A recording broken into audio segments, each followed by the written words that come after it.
All I'm saying is you say they're very serious stories this week, and I feel confident that we're gonna fuck all of them up. That's all I'm saying. I already made a joke on Twitter today about Apple telling everyone to get new iPhones, and I got community noted by AI. What's by the fucking community experimental. though? It's implied. It's implied. It's like, yeah, just buy a new one. Jesus. I Just buy was a new kidding, fucking folks. phone. I was kidding. Hello, everyone. This is the Three Body Problem. We're up to episode 90 on Friday, March 20th, about 9 a.m. here on the West Coast, 11:15 East Coast. And what time is it out there in Romania, Costin? 6. 6 p.m.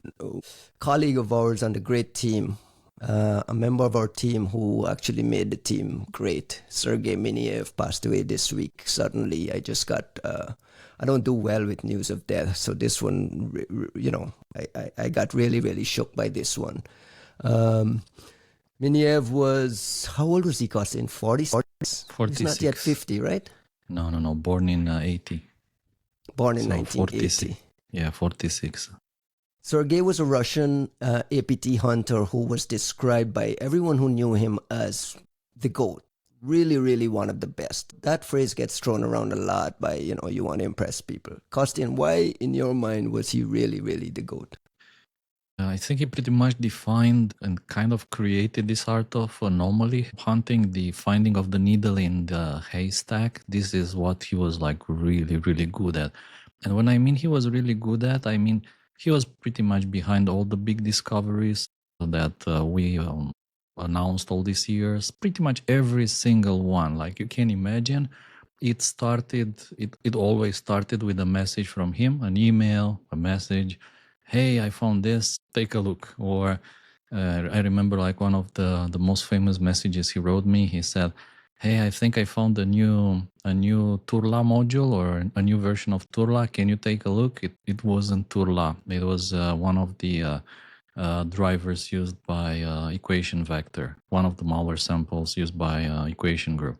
So he was the first person to find what eventually became the Equation Group? He found it through his anomaly hunting systems on a magnet of threads, and he was pretty good at finding these tiny anomalies in magnet of threads, especially in these computers around the world that typically attract multiple APTs, like several different things: Careto, Turla, Equation, Remsec, Regin, all at the same time. He was good at identifying magnets of threats. Like, it was amazing. It wasn't that he would find like a sample here and there. It's like he'd be like, oh, here's this one machine, and like it's gotten hit by this APT 2 years ago, and then it got hit by this APT 18 months ago, and now look, these three weird things. And he would just like throw them at you and be like, I've got other stuff to look at. He just whoop, would just go on to the next thing. But let me ask the question, the how of it. You say he was the better at it. What was he doing differently from what you were doing, Costin? What made his hunting and his kind of pinpointing things different? He was pretty good with SQL. And I mean, SQL is an art. I can do SQL. Anyone can do SQL. Everyone can do select star from whatever. But he did like a bit more than select star. He wrote SQL functions and then he combined queries together, finding anomalies. So just to give you an example, when we were writing YARA rules, he wrote the first YARA rule generator based on his SQL queries. We were doing all these YARA rules on strings that appear only in malicious samples. So he did the opposite. He started writing YARA rules based on unique sets of clean strings that appear only on malicious samples. So those are like API function names, all sorts of clean strings that typically appear in clean samples.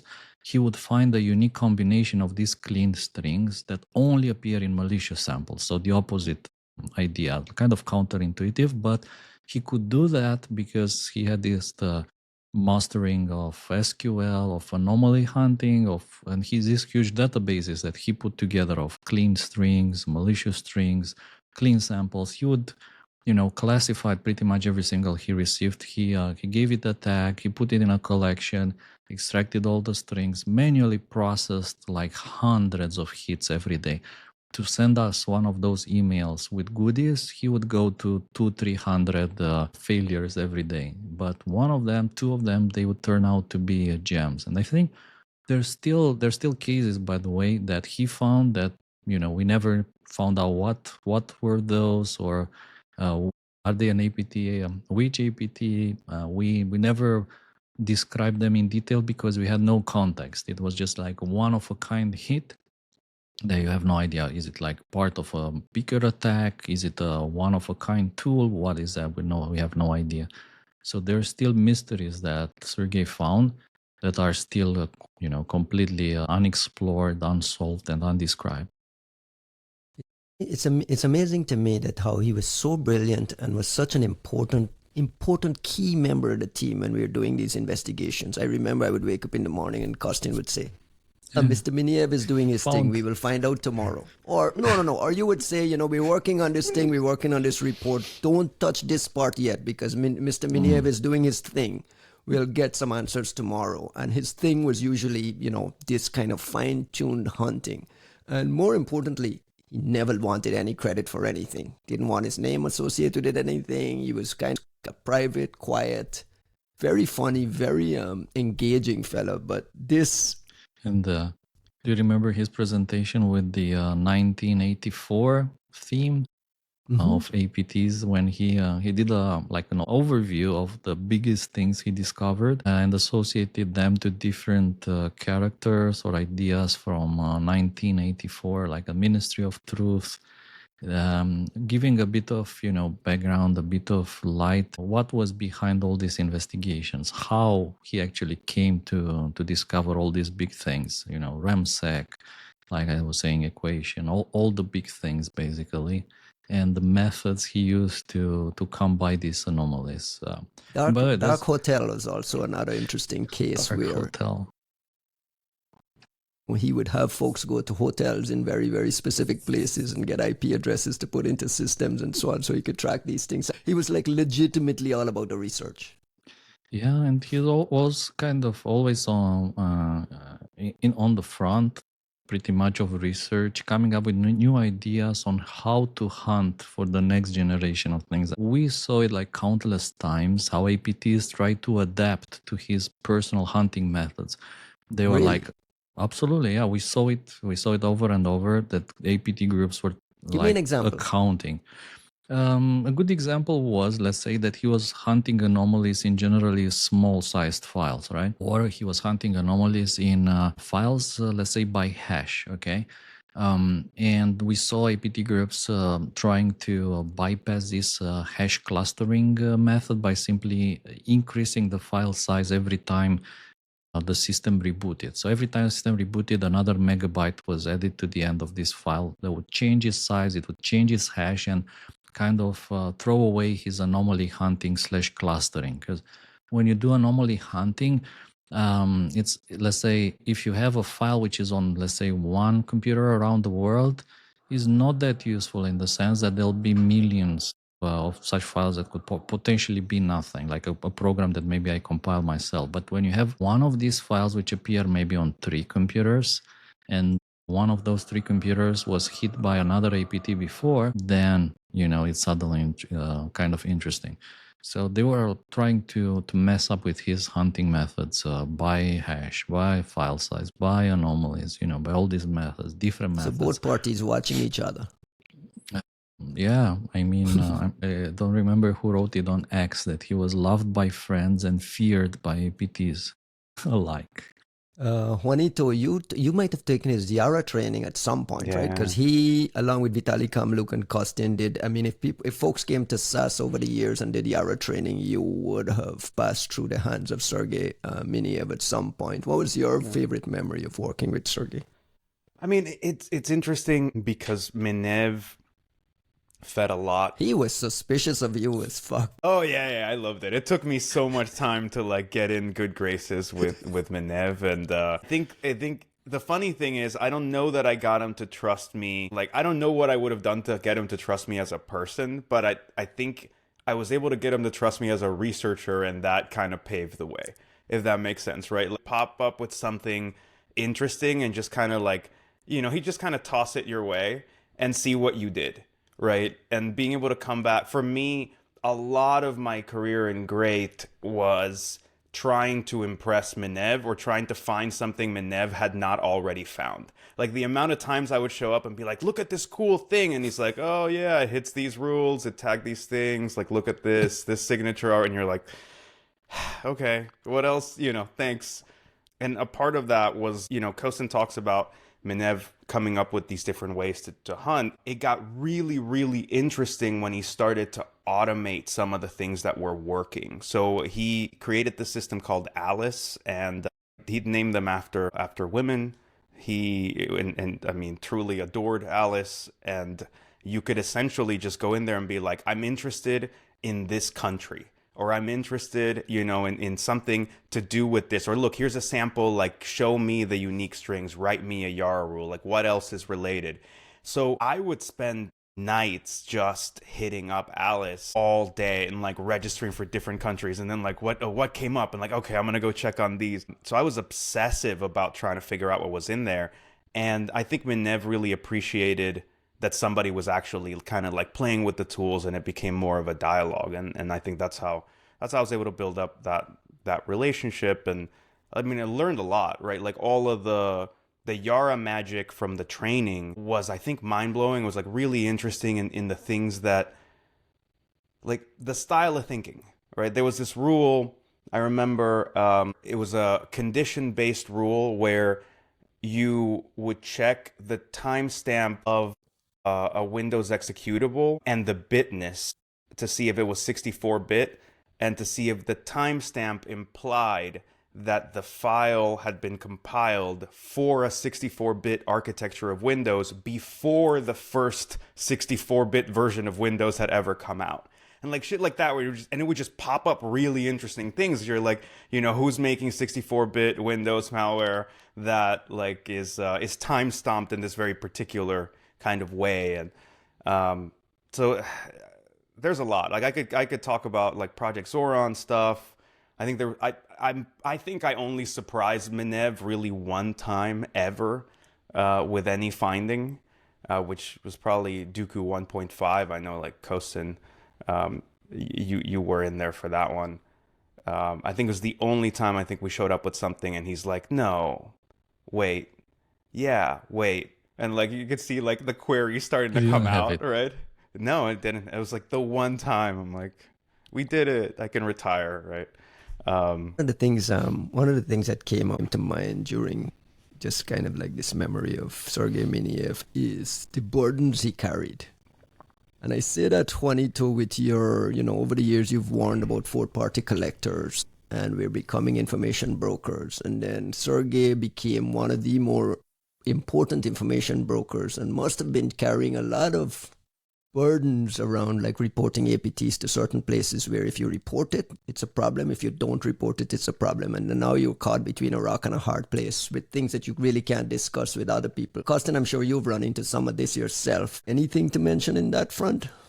I mean, obviously, like I was saying, he was very, very good at finding anything. I mean, he would find pretty much, even if you hide something like Ryan, or I don't know, like he would still find it. Or he had like, sometimes I wondered if he had, it's a sense outside the reality that we see, some kind of, quantum sense or whatever for catching these things. And I think the most interesting part here is how over time we kind of ran out of things to find, in the sense that all the APTs everywhere were freaking out and trying to change their modus operandi. And the only ones that were left were typically, the low-hanging fruit, like the Chinese APT group, some Indian APT groups, Pakistani, things like that. Lame but like shit, the super high end, I am pretty sure that in their books, like Mineev was like a check mark, bypass Mineev, check. So really? It was that serious? I think I'm confident that everyone in their playbooks, they had like, okay, what are we doing about this? How do we bypass this crazy guy? By the way, I think Mineev was for sure the GOAT, but it's also, I think, interesting to mention that there were a few other guys, we don't want to name them because, maybe they're still targets for APTs, and who are similarly talented. And like, they know who they are, obviously. And I think that the legacy, Mineev's legacy carries on through these guys. And of course, whenever you find one of these needles in a haystack, I think he smiles from heaven where he is now. And he, enjoys, adds those things to his systems, looks for his telemetry, finds a bit more, pivots on it, expands the cluster, and then he finds like the big thing behind all of that. So many of the ideas, Ryan, that like whenever you talk about like, well, how do you find these things? How do you hunt? And like, I think either Kostin or me at a variety of times have answered that question on this pod with like, well, you look at prevalence and you look at what's rare and you look at, what's weird and what's in this place that's never in this place and what's in one machine but not in 10 million. Those are all Mineev ideas. Like the truth is that, and I would have put him on blast like that while he was alive, just because I respect that he was a private person, and like you said, right, he had enough sort of burdens, and he was having to just dance on a knife's edge for so many years just to do what he loved and what he did very well, that out of respect you wouldn't say that. But frankly, like, if there's one thing that this kind of tragic situation enables is to at least come out and say he was the GOAT. I don't like the framing that he was good. I think Mineev was the best APT hunter of all time, hands down. I don't give a fuck who else was in any other company, because frankly, even if you look at what any other company has turned out in a comparative period of time, they haven't turned up enough things that are interesting to even come up to what that man turned up by himself. And you just got to give it to him. And a lot of us that have like amazing reputations and careers and recognition, we did good work, but we built on the shoulders of Mineev. And there were times, to be honest, when I wrote reports that like I never claimed credit for, really, like in the threat intel service, because it was just Mineev basically handing me something on a plate and me doing the job of just the stenographer, being like, well, this is what this is, right? Like, yeah, how do you even take credit for that? You're like, it was all on him. So we really did like lose the best APT hunter of all time. I like Kostin's framing of like, he has a legacy, and I hope that there's more people that will rise up to those ranks and do more than he ever did. But it's not the same. And I would suggest, and this is maybe a dangerous thing to say right now, but I don't know that any security company has replicated what he had to a measurable, similar extent. Like, people have different ways to hunt. There's new technologies. Yeah, some people are doing cool things, but just based on the instinct and honestly the investment. Like, something that Mineev did really well is he would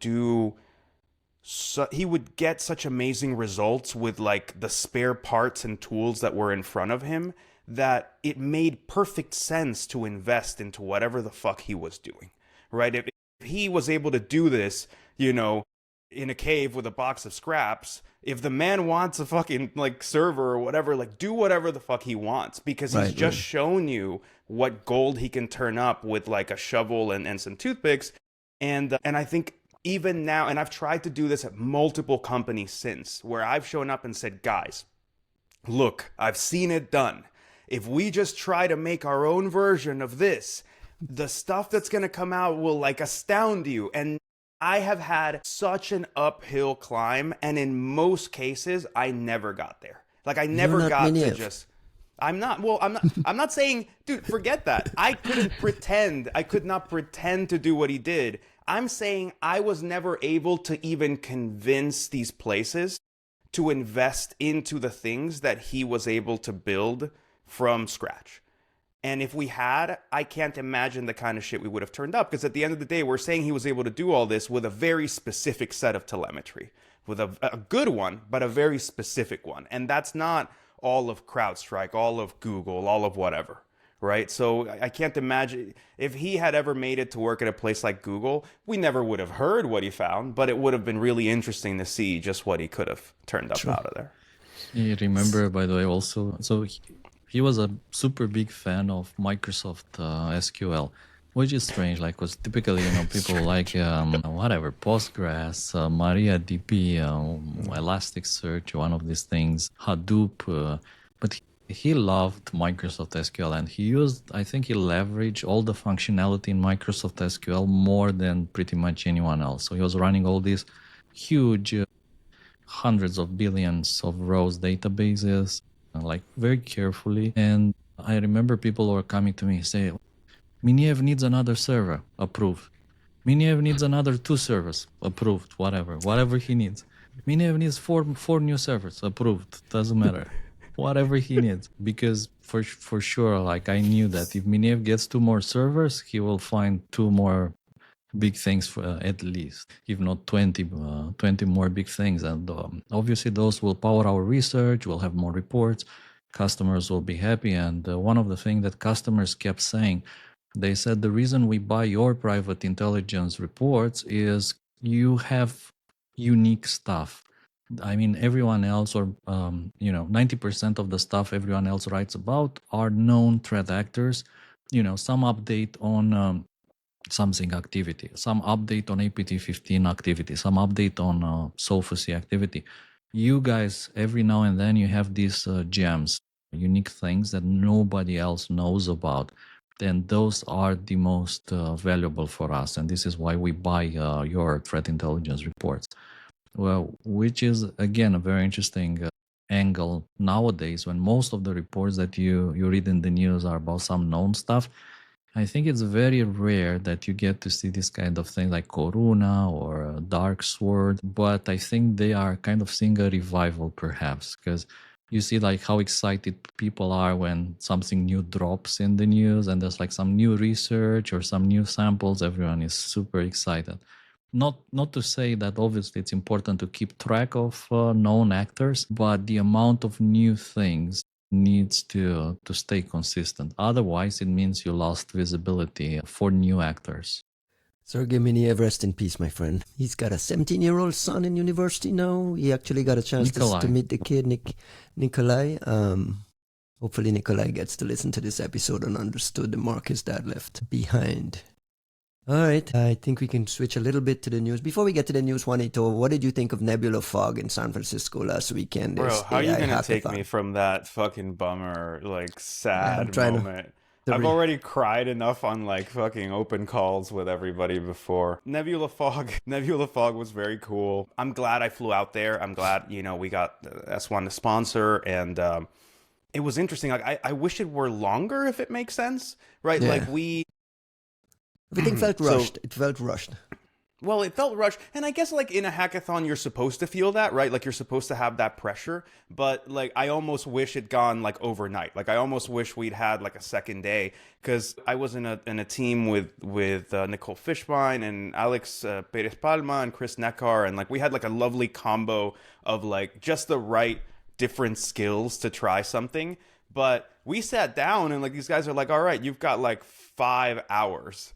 And you're like, okay, right? Like, just trying to vibe code your way to something cool. So it was interesting to see the projects people came up with. Joel and Ian, of course, won. They had a really interesting project of their own where they were automating, like the analysis process in like a very sort of comprehensive and interesting way. And they were able to like get their project and host it up for people to use it by the end of the day, which was really impressive. And yeah, so like we built some interesting things. Very different. I'm excited. I'm glad we got to do it. I almost wish I'd had time to walk around like Tom Cruise at the movies, just like watching how people were doing, like I would have wanted to know how people were getting the results they were getting, like who was building in like an interesting and unique way more than the projects themselves. Like that's a sort of weird niche of like the AI hackathon thing that like I want to see reflected, and that I'll try to explore myself, which is basically not what did you build, but how did you build it? Like with AI, it's not so much what are you able to get out there, but like how did you get reliable results, and what is the harness, and what were the pitfalls, and what did you learn by like falling sideways along the way? And yeah, I think that's something that I'd like to expand into, and I'd like to see Nebula Fog sort of pick up on. Yeah, I was fascinated by how folks, sorry, Costin, I was just fascinated by how folks in their own little niche were starting to use AI to automate and solve small, tiny little problems within their space. I'll give you an example. I met the guys from Code Red. They're technical recruiters.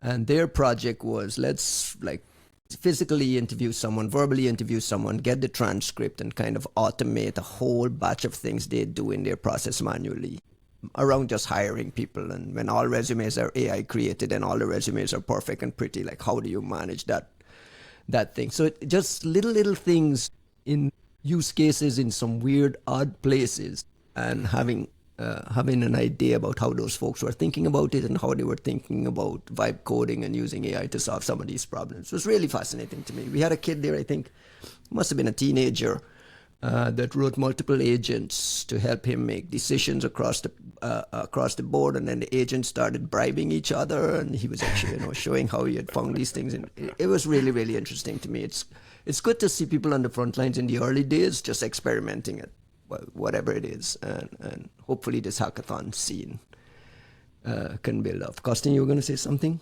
Yeah, I wanted to ask if there are any public results. Where can you learn more from Nebula?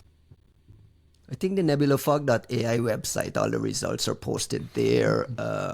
It was I know funny. they were debugging something, right? Like there was Rob Reagan's got an AI judge, and it was sort of watching the stream. Yeah, the arbiter was watching the stream and judging the projects. But I think there was some kind of bugginess to it that he had to like sort out. He was going to like repass all the projects. I'm sure, we will win once the arbiter gets fixed, but I'm kidding. All right, let's get to the news. Come on, don't leave me on that one. It was good. It was a good fucking event. The arbiter thing was an interesting thing, but I want to see more, man. Like I feel like at this point, for a day, 6 hours on it, like I would like to see a Nebula Fog with folks who came already pre-built something, not just building on from scratch on site, because I feel like you run out of time and you don't get times to filter out things, and you end up demoing something that doesn't demo right, or there's just some hiccup with it. If folks can kind of half build things and come there and finish it, and really, I don't know, the demos I don't know, man. It are kind of always takes shit. You know how it goes. But it takes you out of the whole like time crunch and finding people. Like at that point, you're basically just doing like a product showcase, and you're gonna get a bunch of folks who are just like, oh yeah, this is my company. I think what I would like to see is maybe more on the judge and like demo side of it. Like everyone's like rushing to build this thing up, and I think it would be cool to see more of the how do you present that properly in the age of AI, and the better these things get. Right, like let's give the AI frontier labs their, let's drink their Kool-Aid for 2 seconds, right? If this shit is gonna get so much better and better and better, like in 6 months or in a year, when you have the next Nebula Fog, the question isn't can you put this project together? Can you come in and just say I'm gonna build a website, or I'm gonna do a thing that like takes a transcript and transcribes it and analyzes it and makes a knowledge base and makes a report and puts out the thing. Like in a year, in theory, if these frontier labs are right, that is kind of a given that you can do that. So then the question isn't like, what did you make? It's how did you make it? How did it get there? How is it reliable? How will it scale? How did you know? How do you get the agent to do the thing every single time? What's the reliability of the pipeline that you've produced? So like there's some interesting nuances that like, because we're at this earlier stage, we're still thinking, what did you do? And it's like, I think in 6 months, the question is going to have to be, how did you do it? How will it do it 100 times? Just to add one tiny thing, and I wish I remembered the reference. I saw a really interesting concept the other day.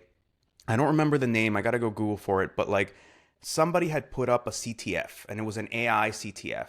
And the way that it worked was that they had all these problems to solve, and you wouldn't upload a solution. You had to upload an agent harness that would solve the problems automatically. So it could like, they would run your harness and say, hey, yeah, your harness solved it 100 times, like 50 out of 100 times. And it had, this many false positives. And you would go and like tweak your harness, which I think is fascinating, right? If the idea is we're measuring the sense of autonomy, fuck, did you get the flag? It's, how reliably was this thing able to get the flag X amount of times, and how many flags was the same harness able to do? And like, it just changes the thing that you're measuring. Fun times. Congrats to Rob Reagan and Gwen and all the folks who put that together. Hopefully we can get it. Maybe moving around the country. You need to go on the East Coast and go out to Washington, D.C. Around the world. Around the world. Nebula Fog London, guys. There we go. London, Bucharest. United Arab Emirates, I don't know, European Union. They have to sell tokens inside of the country. The tokens have to be minted artisanally in the country that you're... I will never forget Dave Aitel. We don't sell tokens, we sell intelligence. Dude, he had a point. Costin, you mentioned Corona and DarkSword, so let's just kind of pivot to the top story this week. We got 3 independent reports, obviously coordinated from Google Threat Intelligence Group, the folks at iVerify, and Lookout Security on a new, completely different iOS exploit chain using 6 vulnerabilities called DarkSword, this DarkSword exploit kit. And this is completely compromising phones running 18.4 through 18.7. So this is completely different to Corona, which was even older versions. What do you make of the fact that Google had already been tracking this since late 2025? Apple had started shipping some patches in the background, but we had no idea the extent of this issue. There were rumors of pretty advanced tools used by this company called Parse Defense. But by the way, this is a pretty interesting player in the field of offensive tools. So this is a Turkish commercial surveillance vendor that has some pretty advanced capabilities. And by that I mean obviously mobile phone targeting. Obviously, as we can see here from Google's report, they've been deploying DarkSword with exploits against iOS. And we know of several other things that this particular player has been deploying, including other iOS implants that I think they've been described a number of times. I think one of them was very interestingly described during Cyber WarCon. So the people who attended Cyber WarCon, they know what I'm talking about. Are you talking about like some off-the-record stuff that isn't public?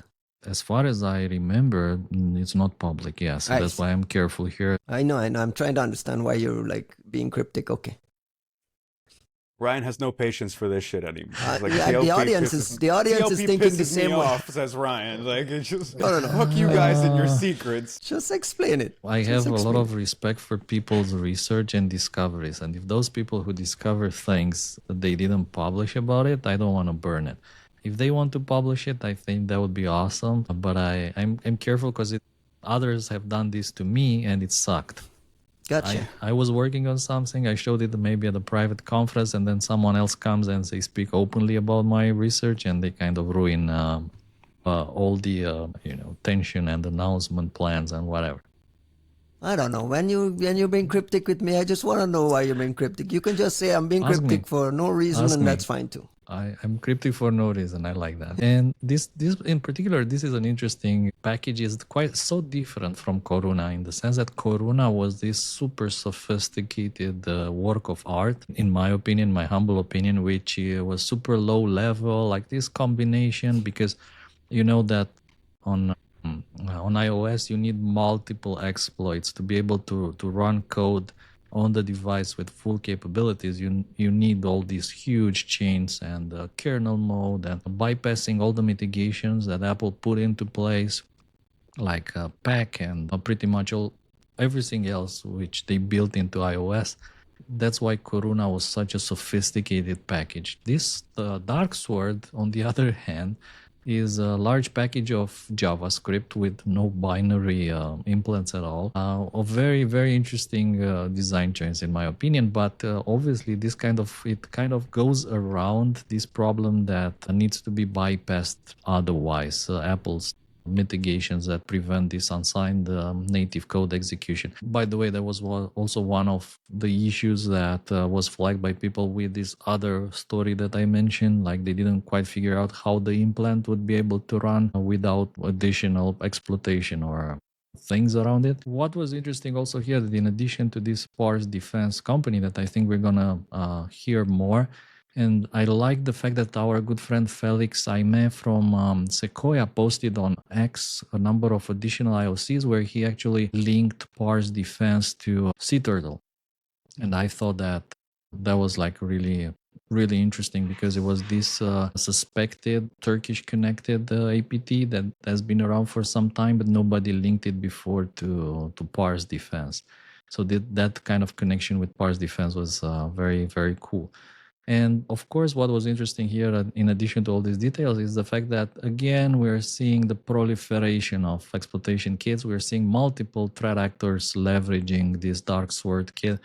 Google describes two others, I think, ANC 6748 and 6353, if I remember correctly, with the interesting point that 6353 are the same Russian espionage group that was targeting the Ukrainians with the Corona thingy.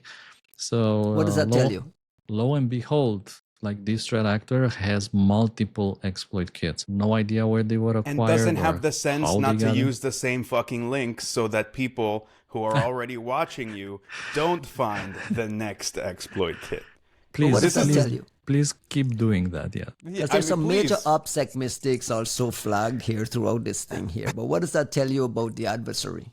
It tells you about the actor, the operators a whole lot. Much more than whatever defense contractor or company is in the middle of providing this in an interesting way, but also in a way that kind of reminds you what the business is, right? Like what these folks are selling ultimately is this capability enhancement that it's almost like, I always hated this expression, but you're basically getting tooling that's too rich for your blood, right? Like that's an expression that's never sat well with me, but when you look at people who just like somebody, that meme of like someone handing a monkey like an AK-47 and then everyone starts running, like that is what it feels like when you see an exploit kit like this being handed to the kind of threat actor that they weren't worried about Mineev. They didn't even know to worry about Mineev. They're not worried about anything, right? Like you're using the same infrastructure. Someone's already blogging about your shit and you're like, give me my next expensive framework and let me just plug it right into the same thing. You're like, dude,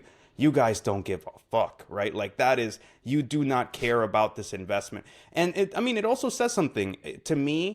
Either this is a team that's not very savvy as cyber operators, almost certainly, right? By virtue of using something that's being sold to you, it means that you don't necessarily have much of that talent in-house to begin with.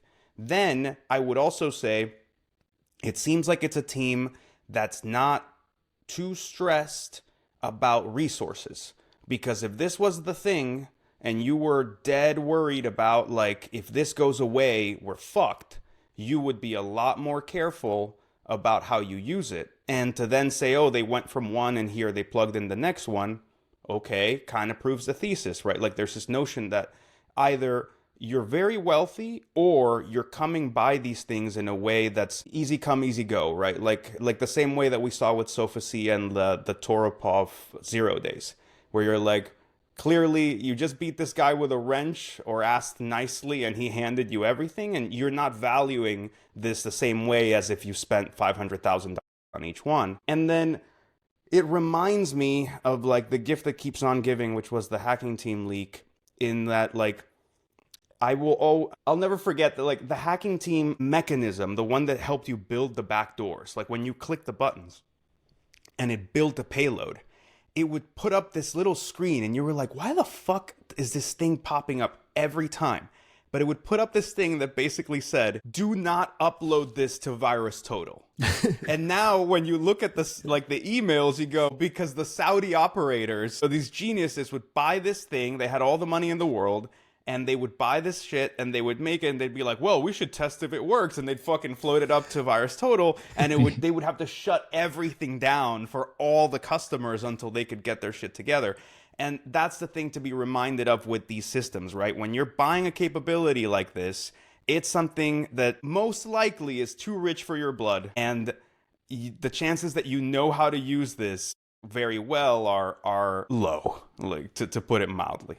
There was a note from Lookout that I wanted to flag, the Lookout section, that this Ukrainian gov domain had previously hosted an iframe linked to the Corona infrastructure, which meant that this ANC 6353 recycled the same compromised sites for both exploit chains.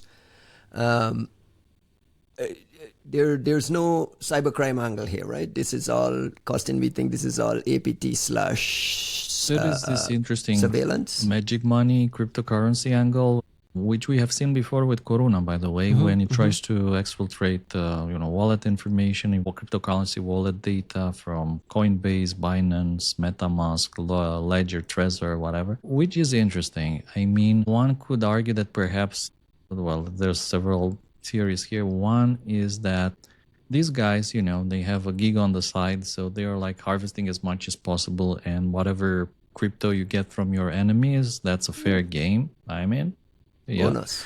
10% bonus. Or something along the lines of, if you remember back in the days, Gauss, which harvested some interesting financial information, but again, for not necessarily for the purpose of stealing the money, but for the purpose of connecting and tracing financial transactions to terrorist networks and the likes.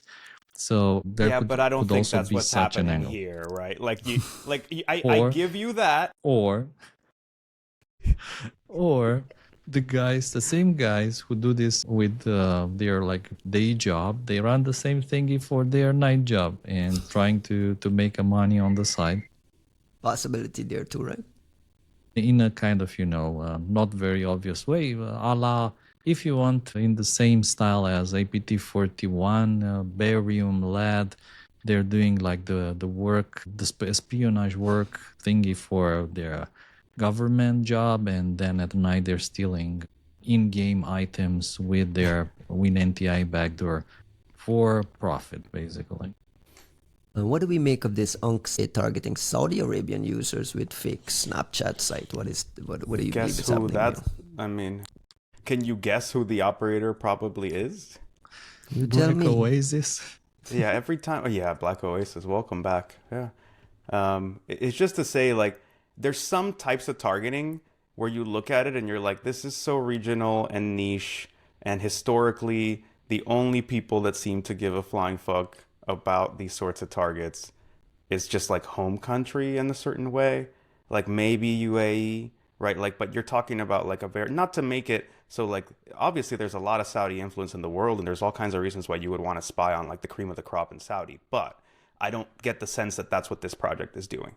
So, and I can't speak to it. I'm not looking at I have no details of the actual victimology, so maybe I'm being reductive, but people can check me. I'm assuming this is just like Black Oasis style, like Saudi on Saudi crime, right? Like you're just looking at. For the folks in the audience who's never heard of Black Oasis, give me a quick 10 seconds. What are you talking about? Kostin, check me. Would it be neodymium back in the day? Would that be like the Microsoft name? Yeah, I think it was neodymium. I can't remember too well. But Black Oasis was one that we like stumbled into back in the great days, and they were using some of the hacking team stuff before. I think they might have also used Finn Fisher. Like, it was one of those like embarrassment of riches kind of folks where you're like, these dudes just have more money than sense, and their interest was like Saudi oil nexus type of targeting. That must have been fucking 8 years ago. I don't know, Kostin, if you kept following them. Yeah.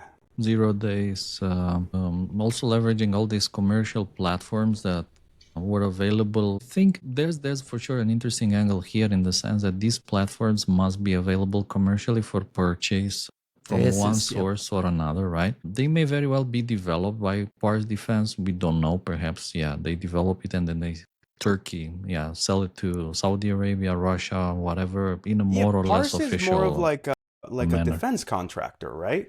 Sure. So like, I was wondering about that. I'm like, are we looking at Pars as like maybe a customer, or are they using, they're getting high on their own supply, right? Like this is something they sell and something they develop, which would be very interesting, right? Quite possible. By the way, there's another thing here, which is that Google says that each actor deployed different final stage payloads, and they have like the names of these different payloads. Me personally, I think I've seen only one. So actually Google shared the YARA rules that catch the different things. Ghost Knife, Ghost Saber, Ghost Blade are the names of these different payloads. And I think that I have seen hit from their YARA rules only one sample. So we might still have not seen all the samples here. And by the way, I don't know if we ever said thank you for sharing the Corona samples on Virus Total. We did thank Clem. We did thank Clem last week, but we can thank him again. Can we thank him again for proactively uploading the Ghost Knife, Ghost Saber, Ghost Blade samples? Oh, he to did VT? this time? He did? No. Sorry, oh, he didn't. Oh, so we're asking for it then. We are. Well, we're saying thank you for the last one. And if it just so happened... if it just so no, happens. I think it's great. They did it, dude. Like, they did it. You got to give them credit. Look, how long did we go post things like, I don't know, Pegasus without ever seeing a fucking sample come up? Correct. So, you got to give folks credit when they do the right thing. Absolutely. And this is a big data theft thing. The implant is capable of stealing. You know what? Some people might be complaining like, it's all irrelevant. IOCs are dead. Why do you need these samples? AI can generate like new samples every day, right? What do we say to these people? You tell me. Like IOCs, like for sure, I think IOCs no longer apply to the idea of compromise. I think nobody nowadays cares about IOCs as a method of detecting compromise.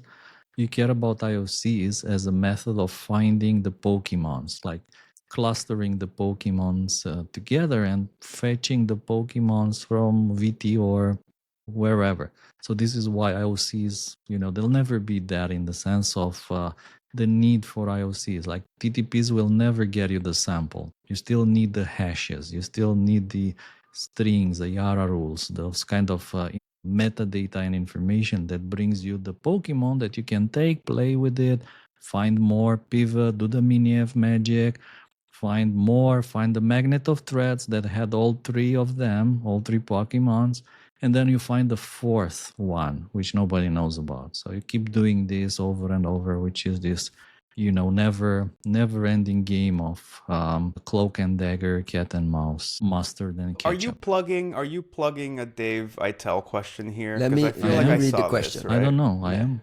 Let me read the question. Dave Aitel submitted a question ahead of time, and here's the question for today's podcast.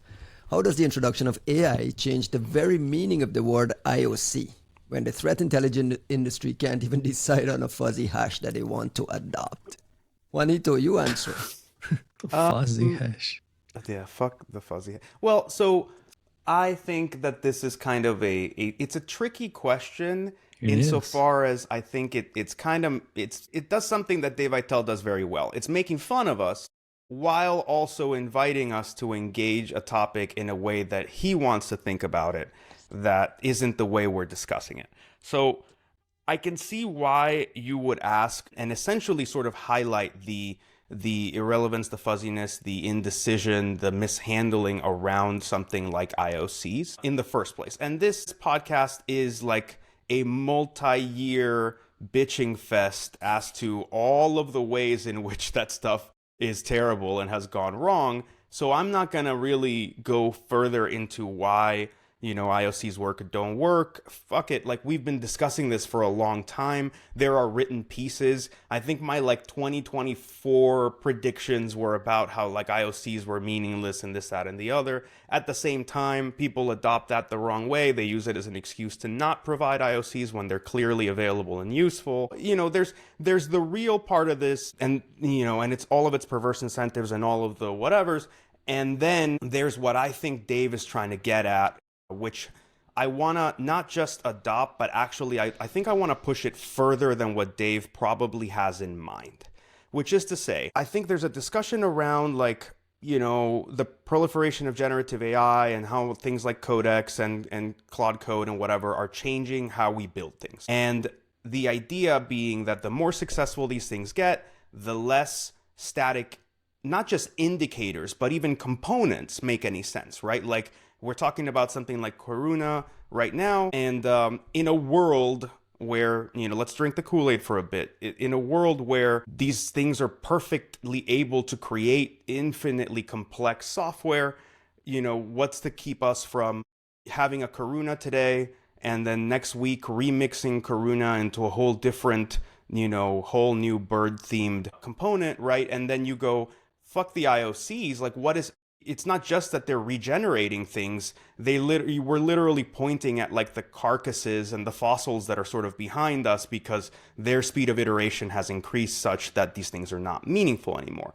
I think that's where Dave is kind of trying to take us, and that's a worthwhile discussion in some ways, though obviously a premature one, especially considering that when you look at how that's being applied right now, I think the one main example would be Anthropic's report on Chinese operations, and I don't think Anthropic had much reason to not share IOCs. I can't speak for them, but I think it was just kind of like a bit of an excuse, maybe. I don't want to say an amateur mistake because I know there are really good people at Anthropic now doing security, but I don't know that you had a good reason not to. You can say that it was meaningless, but you still didn't have a good reason not to. Now, I said I wanted to take this further than where I think Dave wants to take it. And this is where I'm going to start to show my like fringe beliefs around where shit's going. Let's not drink the Kool-Aid. Let's fucking drown in it. Let's bathe in the fucking Kool-Aid. Let's just get a Jeroboam of AI Kool-Aid and just and I'm going to tell Ryan to mute himself now before he starts losing his mind. But look, in a world where this works and I mean we can reliably, repeatably build components, software to spec in whatever way we want in a manageable amount of time, but most importantly, in a really reliable way. And our ability to inference and produce tokens is increasing at a ridiculous hockey stick sort of way, where it just keeps getting cheaper and cheaper to make more and more tokens, to mint them faster and faster. There's better innovations in the open source thing. There's better hardware that's coming to everybody that can do some of this locally. How far are we from talking about generative OSs, generative software suites, just-in-time built components that are custom? And that's to say, what does the endpoint even look like when everybody could be running the Gen Z, or I don't know what version, what generation we're on, Gen Alpha or whatever version of Gentoo or Arch Linux, where you're basically compiling your whole fucking kernel and compiling every component, maybe every single time, and maybe changing it to spec, and maybe changing its whole purpose, and changing, like, Ryan's laptop has a user interface that looks like this, and it's different from Cosense, and that's different from mine. And the next time you restart it, it may actually change entirely on its own to a new spec.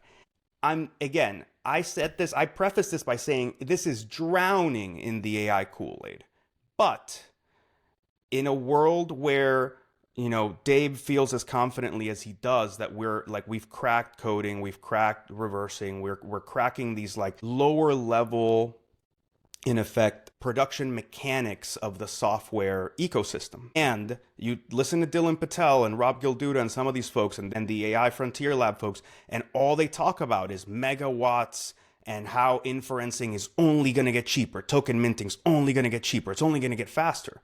Okay, you put those two things together, and if it's anything like what they're saying, then the software ecosystem, human-computer interaction in a couple of years does not look like this anymore at all. And I would agree at that point with Dave Aitel about like, what does an IOC even fucking mean? Because it's a meaningless thing. But I think on the way to that, the idea of exchanging software is kind of a meaningless thing. The idea of us sharing, building on the same stack is a little outdated or outmoded. I would even ask, like, what would it mean? What's the point of me sharing source code with anybody? Like, what's the point of GitHub at that point if what instead we're basically sharing our recipes, intent? I want a piece of software that's this and that colored and produces this and that outcome and blah, blah, blah. And here, I give you the spec and you hand the spec to me. I hand the spec to Kosen and I hand the spec to Ryan.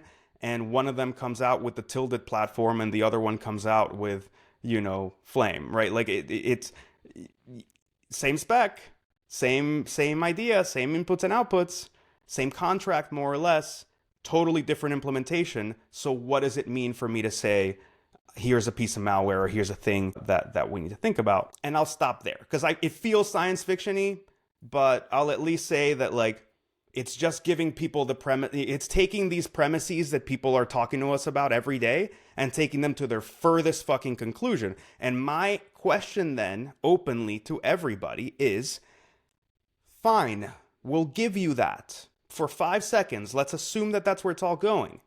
What does security even mean? Fuck IOCs. What does it look like to do security in a generative pipeline, custom, hyper-personalized environment? Oof, that's a lot to process. Can I go back to IOCs? Motherfuckers asked. All right, yeah, go for it. I'm done. I'm out. Can I go back to DarkSword IOCs? Costin. Absolutely.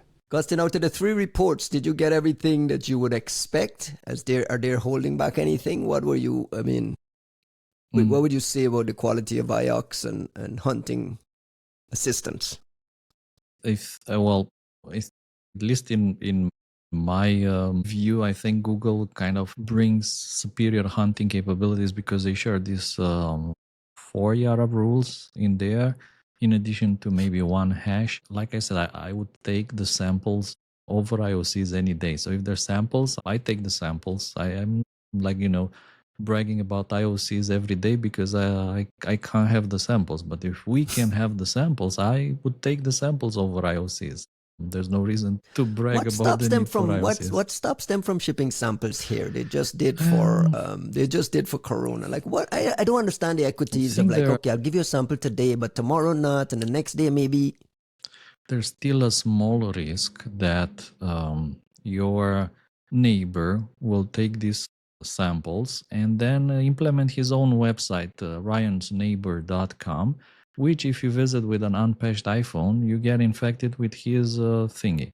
So perhaps there is still a small risk, which is why maybe samples are being held. And I mean, yeah, sure, Apple released patches, including for the old iOS versions. I guess they've been working on this for some time to release the patches for old iOS, 16, Google 17? said they've been tracking it since late 2025, so we know that there have been some communication to Apple over several months. And we know that they've been quietly shipping like WebKit stuff and some patches, other bugs. Updates, patches. But nevertheless, I think there was a point in the iVerify blog, and you're the one who has the blogs or all the links there, and they were saying that potentially the number of impacted devices was pretty high. Like, what did they say? iVerify, I believe. iVerify estimated roughly 15%, almost 15%, 14.2% of iPhone users, which is about 221 million devices, are currently running iOS 18.4 through 18.6.2, which, I mean, all of those guys are sitting vulnerable. The scale of this is significant, even for older devices. Well, that's the thing. If a minute 1% of Apple devices are millions, right? Millions. Yeah, keep that in mind. So I think that, yeah, there's still some kind of serious risk we're talking about here. And a very good reason why to update to the latest and the greatest iOS 26 if that allows, like your hardware allows it. But obviously, like we said before, there are some old devices out there that people love, like iPhone X, which don't get iOS 18, they don't get iOS 26, so you're stuck on the old versions, for which Apple tried to push patches, which is a very important thing, by the way. I want to ask about like detection and forensics. When everything runs in JavaScript and there's no binary implants whatsoever, like how do you think about very difficult detection? So the detection would be like very, very difficult, and I think even Google was saying that maybe you get lucky because the browser cache might hold those domains. So if you visited those domains, you can assume that you got compromised, especially if you have these host names in the browser cache or the browser history, if you want. It's very, very difficult to validate a successful infection in this case because of this JavaScript side of things, doing all the exfiltration with JavaScript. It's like pretty much what we have seen before. Nobody loves, even on Windows, all this script malware, like pure JavaScript malware is a nuisance to deal with, especially, I don't know, if it's running from the registry in memory only, things like that. It's absolutely terrible, super hard to deal with. Apple actually had a response this time. Juanito, go. Oh, Apple has a response. We actually got a blog from, well, not a blog, but a support ticket from Apple. It basically says, read us. Well, it's a lot, and I want to process some of it as well. Which is, if they're let me go back and read Apple's original language, because that's part of the conversation I want us to have. Apple has in the past, whenever they talked about malware on iOS or any sort of infections on iOS, their language has always been that this affects a very small number of highly targeted individuals. That's their stance, that's their messaging, that's their position. We've had Ivan Kostic for years tell us this is a tiny problem. Juanito, you've called him to task for this. Now they're saying there's a change in the narrative with this statement today, which is an acknowledgement of web-based attacks targeting out-to-date version of iOS. And they're basically saying, listen, just update your phone. As long as you update your phone, you're fine. As long as you update your phone, you're fine. There's a tiny note there. There's a couple of small things with it, but there's a tiny note there that says users who are unable to update their devices consider enabling lockdown mode, if available, to protect against these malicious web content. And who are they talking about there, Costin? About folks that are unable to update their devices, one. And again, is this in the millions? Is this a tiny percent? Or are we really at a mass targeting event here? I guess the idea here is that maybe some people do not want to update their devices because, by the way, the moment that you update your device, you might actually lose compatibility with some software. So maybe for some obscure reasons, you want to not to touch that iOS version, or maybe some people, just to give you an example, they don't want to update iOS because they want to jailbreak it and they implement some kind of extensions or customization that is otherwise unavailable from to Apple. Update it though. That's a choice to not update it. Well, it depends. If you need that jailbreak, like back in the day, like for carrier unlocks, if you got an update push and that broke your jailbreak, like you might as well You're just dead. put that phone away. It's done. Like it's an iPod Touch now. Congratulations. But if you jailbroke your iPhone, then you're already like just not, you don't care about security anyway. Well, it's not that you don't care. It's that under certain conditions you need to jailbreak it, and that's not what the manufacturer wants. But that's not like it's not like I've designated this a malware sandbox. I've just decided I need to jailbreak the phone, right? Look, here's what I want to ask, and here's what I was sort of biting back earlier. I think it wasn't quite as evident right when the Karuna thing happened, but that was the right moment to see this. And now it's become like much more abundantly clear as you see a follow-up. But it looks to me like we're no longer discussing one-off 0 days for Apple's ecosystem, which someone like Ivan could dismiss readily by saying, well, it's a one-off, it happens every so often, it's only for very specific people because the math, the economics of this mean that nobody's going to use this on mass populations. They're going to use this on very specific, high value targets that Apple doesn't give a fuck about. So it's fine. Don't worry about it. But that's not what we're seeing now. What we're seeing is the mega exploit kit things are now being more readily proliferated and sold to a much wider swath of targets at what is clearly a much more affordable price point. Within a blink of an eye, we see that it's not the only one. And a part of this that I think Apple is very dismissive about is, okay, but the exploits are old, right? Like the exploits are for older versions of iOS. And I want to reframe this whole thing as is that to say that we've never seen exploit kits, or that there are no exploit kits that are for known iOS bugs that only target older ones and we don't give a fuck if they're there? Because very interesting. B, you're telling me that, well, let me put it to you a different way. I have just seen what clearly is a mass criminal campaign targeting iOS devices. Might not be ransomware, but people trying to steal a bunch of wallets for a bunch of people who use crypto through their iPhone devices, as we saw with the Karuna China stuff. Clearly, a mass crimeware campaign.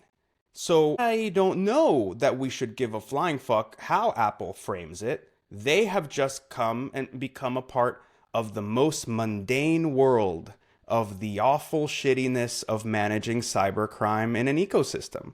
And I think for a long time, Apple's given itself the luxury of treating this like we're only in the world of first world problems. Those are the only ones we need to solve because that's the only part of the economics that befit us, and we don't need to care about the rest.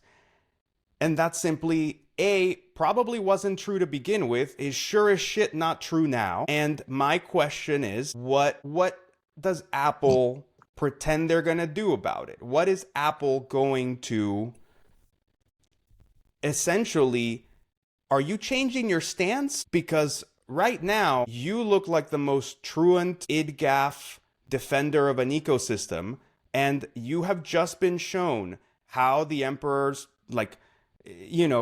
it's not that you don't have clothes on, because your security engineering is very real and very good, but you look very scantily clad. You're certainly in a kind of skimpy outfit. And we should probably have a conversation about this idea that, look, you guys build amazing products that last forever. That also means that those products have a second life in secondary and tertiary markets. It also means that people will hold on to their devices for an inordinate amount of time, especially folks who... They are fucking expensive, especially for other populations. And look, how many times have we talked about how security is for the rich and the rest of the world is running on $50 Android clone phones and that garbage shit, and they have all kinds of problems, and if only they had iPhones. And you're telling me that somebody busts their ass to try to afford a older generation iOS device, and you're like, oh look, man, you're kind of following the guidance, you're doing the best you can to play along and have a good thing. And what we're being told is, well, those people don't matter from an Apple security standpoint. And Apple knows how many of those people there are, right? They have to know who is running iOS 13, 14, 15. Right. Because there's a note here that devices with iOS 13 or 14 can't even get the future updates. You have to update the 15 first before you can receive these protections. And Apple plans to ship another update in the next week for those older folks. So it's a real problem that they're addressing. To be fair, that is not easy. Having even when you control all of the hardware, having backwards legacy compatibility for the latest, greatest, whatever, going back years and years of different versions is not easy. I'm not saying it's easy. I'm not saying that Apple, why haven't you done this, you idiots, right? This is so cheap. You should just be able to do it. I'm not saying it's easy, but that's why you invest energy into protecting the ecosystem beyond just nifty, cutesy, ultra genius ways of making the latest version the most uncrackable thing, and everyone else can go fuck themselves because it's not the most interesting challenge on earth. It's just having to clean up behind you and have to just be responsible for the shitty underbelly of an ecosystem that you maintain. And in other ecosystems, what happens? You have third parties like EDR companies and AV companies and security providers who can take up that job, who can do the things that are too undignified for a provider like Apple to bother with, but they are blocking that from existing.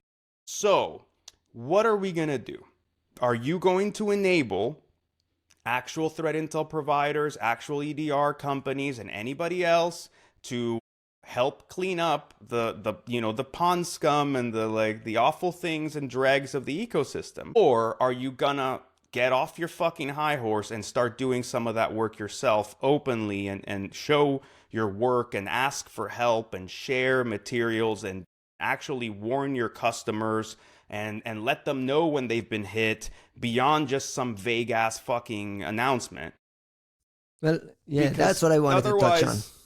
We're done, right? We can stop pretending that this is only a problem for Bezos and the ultra rich. No, it's a problem for fucking everybody. Can we talk about the vague ass way they're communicating this as well? I mean, hey, listen, if there's a public blog post that I haven't seen, or Ivan is making a speech somewhere that I haven't seen, fact check me please, but this is like a support ticket that says, if your phone doesn't have the latest software, update iOS to protect your data. There's no context for why they're publishing this thing. You and I, we know, the people listening to this show will probably know, but it's just a page that says, and the language is like, if you're running an older version of iOS and were to click on a malicious link or visit a compromised website, the data on your phone might be at risk of being stolen. Like, what are we talking about here, Kostin? What do you mean, like, might be at risk? You tell me. The risk is like is typically variable thingy, right? Is at risk, not might be at risk. Of course, that if you are not updated and you click a malicious link and the compromised website, the data is at risk. No, it is at risk, not might be at risk. I don't know, maybe. And who are these? Well, by the way, what's missing from this bulletin? One, we security researchers. Investigated these issues. Security researchers. Which security researchers? What? Who are you? Are you talking about? What are you talking about exactly? Google, be nice, and credit those guys for the work they did. You can say, Google, I verify and look out security researchers. Then we know exactly what this is about, right? It's so lame. It is so. How hard is this to say, Google, I verify and look? We worked with researchers at Google, I verify and look out, and we can call XYZ, so people can at least know what they're talking about. They put out this bland thing that says, just update your phone, and if you can't, we'll ship an update later on for you to do it. And there's some things here, and then I don't know. Okay. It blows my mind. So think about it, right? Like, these were the bad habits that we've been proactively complaining about this whole time. 90 episodes. I can go back to episode 1 or 2. We were on this case. Dude, but I'm saying, like, the whole time, what happened? People snubbed their noses. The Cupertino folks snubbed their noses at us and basically thought of us as like, oh, the old guard that just wants to keep this anti-malware CTI racket going. And that doesn't apply here, and that doesn't matter here. It's like, no, you motherfuckers have been redefining for yourselves in a very convenient way what the messaging should look like and who and what your priorities are and what is actually meaningful and valuable. And just like anybody that didn't fit within that tiny bucket of ultra wealthy first world but not well legally represented people could just go fuck themselves. And now, because they did it with the Uyghur blog post, you know, and that was 6 years ago, I think, right? Yeah. Like and I lost my shit back then, and I have kept bringing it up forever, hanging it around their neck. Back. Dude, I'm still hanging it around their neck because I think it was a moment where all of the problems that we would go on to thoroughly enjoy and explore with Apple were shown in their most naked, obvious way, which was, here's a politically sticky situation. Here's a problematic scenario they haven't dealt with before. Here's a responsibility that they're shirking. And they're telling us that that this doesn't merit any changes, that we can go fuck ourselves. No, don't ask any questions. You're not entitled to any information. Like, you know, you should be happy Google's out here defending you because we aren't, right? Like, there are so many ways in which this just was fucked up. And all I'm saying is, this is not a surprise. This is a symptom and a byproduct of something that's been happening at Apple for at least 6 years that we've kept ringing, and people have kept telling us that it's not a big deal and it doesn't fucking matter. And I would just like to point you at Exhibit 1000 of why it fucking does. Do you think the acknowledgement, because this is a subtle acknowledgement of this proliferation that we're talking about, do you think that triggers a little bit of change in Apple in terms of opening up something for a bigger level of inspectability? I spoke to the iVerify guy, and they are doing MDR on iPhones. They're doing what they can. Well, but their the iVerify blog post was, hey, any chance you might let us do this better? Right? Like, yeah. I don't think iVerify came out and said, oh, look at all the wonders that we can do. It's basically like, look at what we can make happen because we're trying super fucking hard, but not because somebody's allowing us to. And my question is, do you think this acknowledgement of the proliferation forces Apple into some kind of change? Are you optimistic, Kostin, that a year from now we'll have maybe a little more to inspect? I think we are closely approaching what Steve Bannon called stage 3 of the war, which was Tim Cook acquires some company to solve the problem, you know. The Epstein files. Yes, Oh. in the Epstein files. Yes. Guys, I was It like, what the shows a fuck bit is he of worry. talking about? yeah.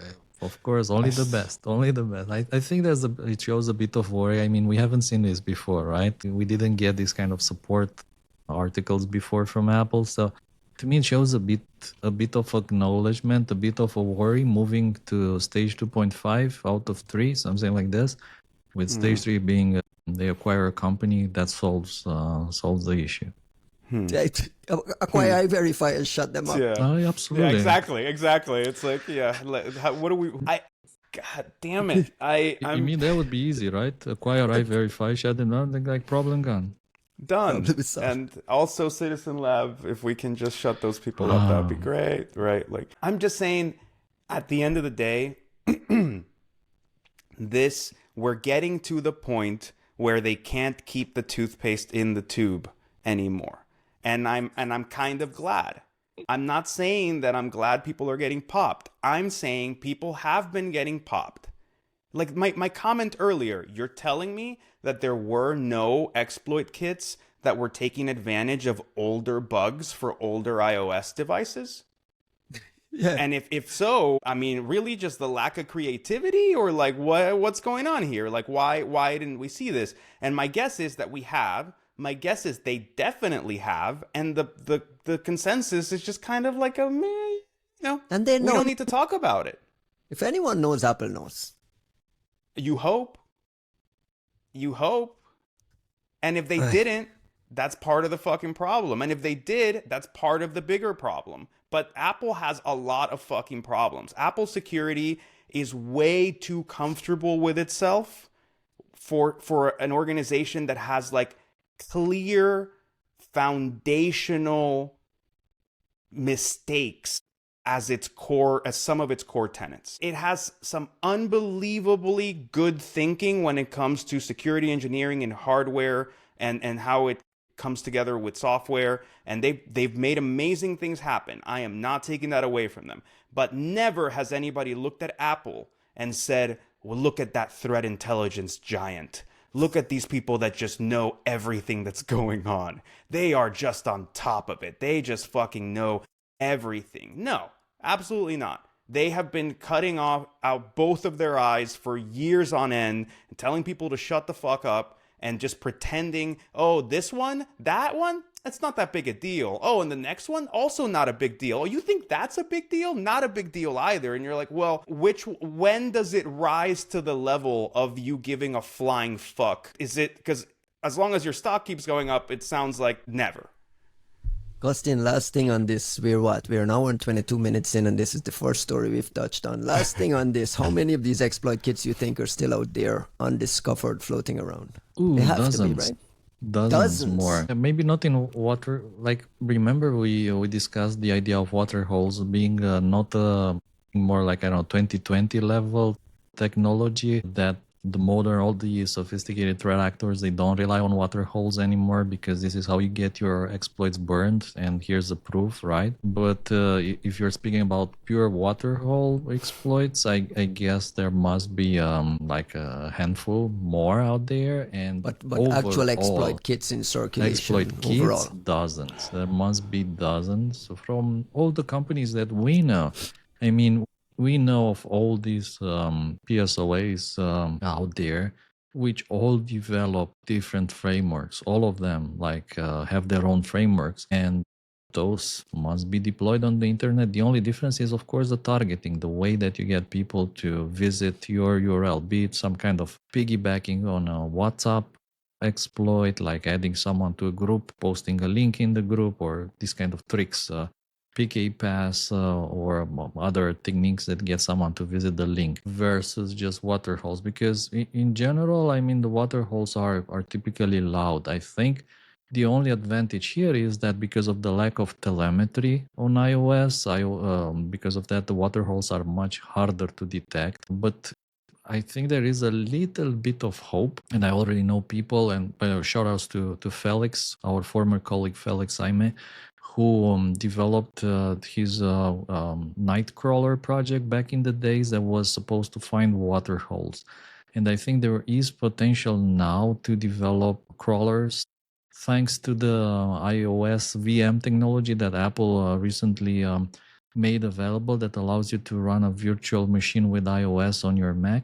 So this, in theory, should allow more people to automate water hole detection mechanisms, just to scan, visit the internet, visit tons or dozens, hundreds of thousands of websites inside the VM with an outdated iOS version or the latest, and just see if it picks up anything, if it brings some goodies, if anything crashes. I think all that can be automated, and it allows for finding more water hole attacks. But again, I think the best of the best out there, they would be using zero-click techniques without water holes. But for sure, web-based attack vectors must be playing a very important role. And for that, for sure, exploit kits that fingerprint the browser and select different exploits based on what you're using and what everything iOS on version iPhone you is have. Safari though, right? Like even if you're running Chrome, you're running like the Safari engine, you're still WebKit. exposed to WebKit bugs. Depends. It depends, and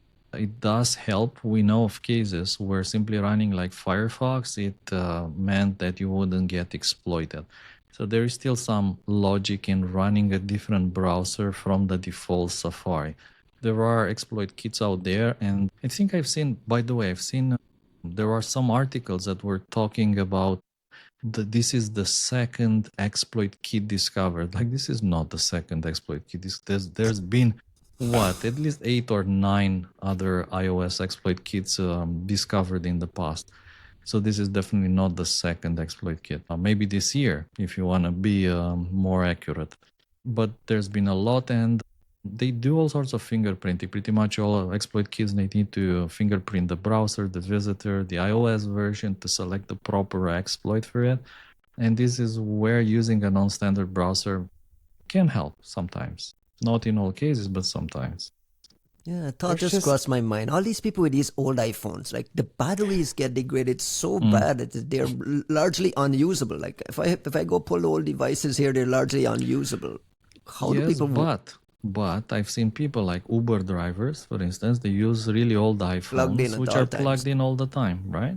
And they do get messages from family, whatever, on those devices. You're also thinking about like only having them serviced by Apple, right? Like the whole point, especially of like the Chinese supply chain, is that you can like go and just have this battery exchanged. Right.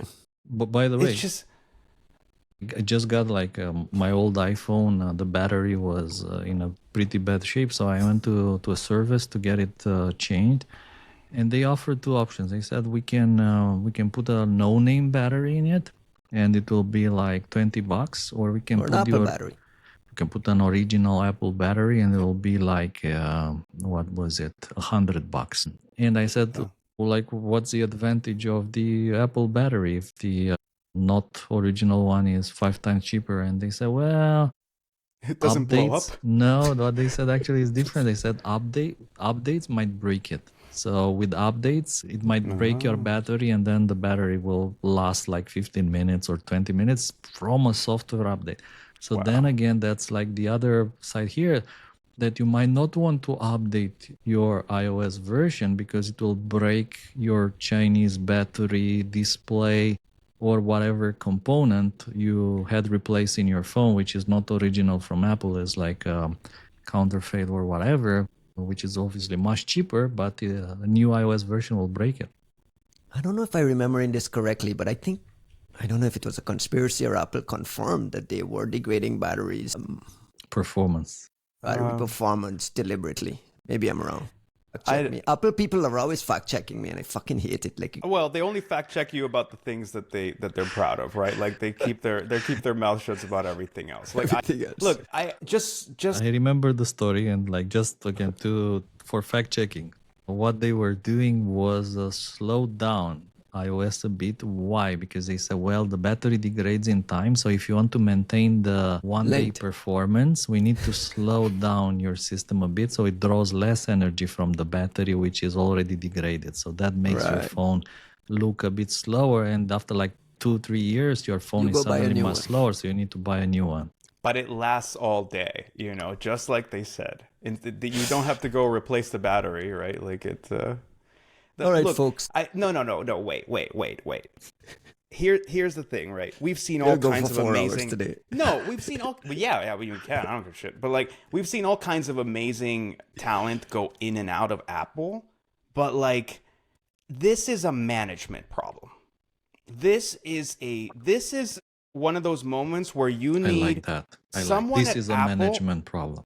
It is. Someone at Apple needs to literally go back in there and look at who it is that's managing these places and what their core tenets are as to their approach to security, and whatever cutesy shit they came up with where they said, yeah, we just, that's how everyone else does it, but we are going to do it in this way that's so much smarter and so much cleverer because we're just so, the beautiful snowflakes of Cupertino. We wouldn't demean ourselves to do threat intel the way those people do it. We do it our way. And you go, okay, you had a good run. I'm glad you got to try it. I'm sure it was delightful. If you would like to come do your jobs proper and come, actually do real work, because we've seen the purges, we've seen the changes, we've seen the structural changes, we've seen, now there's SEER, and SEER is like a fucking massive organization. And I'm not saying they're not doing their jobs, but it kind of feels like they're doing the wrong job. Like it just, like you look at it and you're like, there's so much security, there's so much data, there's so much whatever. What the fuck are you people doing? How can you leave these giant areas of concern unaddressed, like just untouched as far as anybody can tell, because someone has an opinion or has a thought or has decided that that's just not the way that Apple's gonna do it? And you know what? You've been doing it fucking wrong. You've been doing it fucking wrong this whole fucking time. We've all kept telling you you've been doing it wrong. It's not that cute anymore. And like, the world is getting very honest around you about a whole lot of things. And the shine has worn off of Apple. I point you to Siri and all the other, bullshit that we've been dealing with. This isn't the moment to get cute. Your shit's not so innovative and so amazing that people aren't questioning you. It's the moment to get honest and transparent and show some receipts and actually do some fucking work. How are the voice alerts on your AirPods? Still fucked up. I still want to find them. Who are you? Give me this PM. Feed me this PM and I won't talk about Apple for a few weeks. Signal notification from FNF. Non-stop. Would you like me to read it? It's 280 characters. It's two tweets. Would you like? It's a long notification. It's 2 tweets worth, because that's really the limit on any notification. Would you like me to read that for you? I know I just took 15 seconds of your life as it is. Would you like me to read that for you? Yes? No? Could you comment that out loud in front of everyone and God? Maybe shake your head. Maybe... You need to listen to those notifications being read from Romanian with the English accent. Oh. It doesn't know it's Romanian for some reason, and then it starts like, it's so funny. Yeah. By the way, I thought it's so great, so funny to hear you guys use this. What is it, American expressions like drinking Kool-Aid? And I was on like, what's a Kool-Aid? Like nobody in Europe has any Kool-Aid. Bathing in the Kool-Aid. What is that? Is it a drink? Is it like some medicine? Is it a toxin? Is it a poison? Well, it is all of those things, really, depending on socioeconomic status. If you're poor enough, tracks back to Guyana, by the way. Look it up. Guyana. Oh my God. I guess so. I would have assumed it was Heaven's Gate, but no.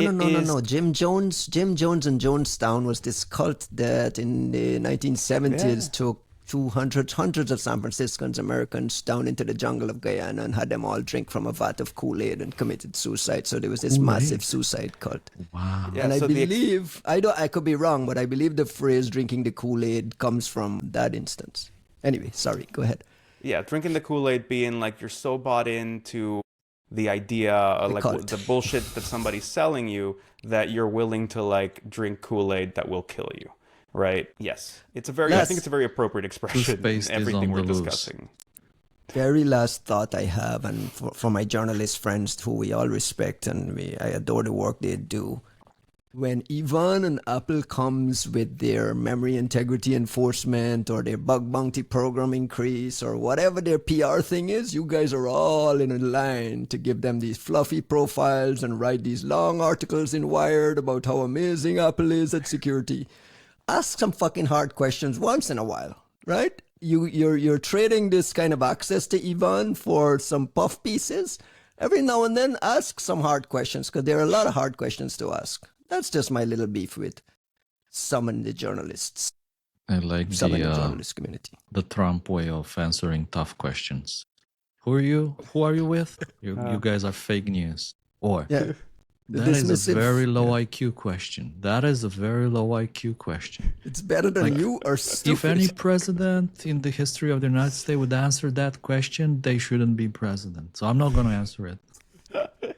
I would rather hear that from Tim Cook these days than this bullshit. Let's move on to the return of CJ Moses. CJ Moses, we got a new AWS blog post.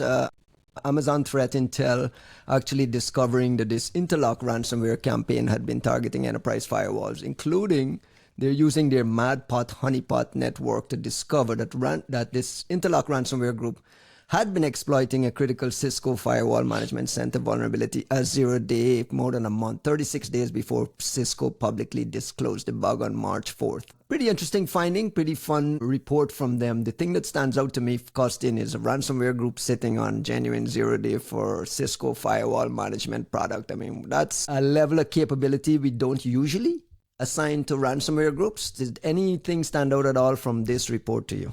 Or you see, this is something that you see quite rarely. I mean, you do have ransomware groups out there that are known to have used 0 days in the past, but like this is not something that you see very often. And there's like several red lights here, if you want. One, that it's a ransomware group. The other one is they're targeting this Cisco secure firewall management centers. Cisco had like this, at least back in the days, you know, when people were talking about Cisco devices, these were like these impenetrable thingies, like you buy them and then gold standard.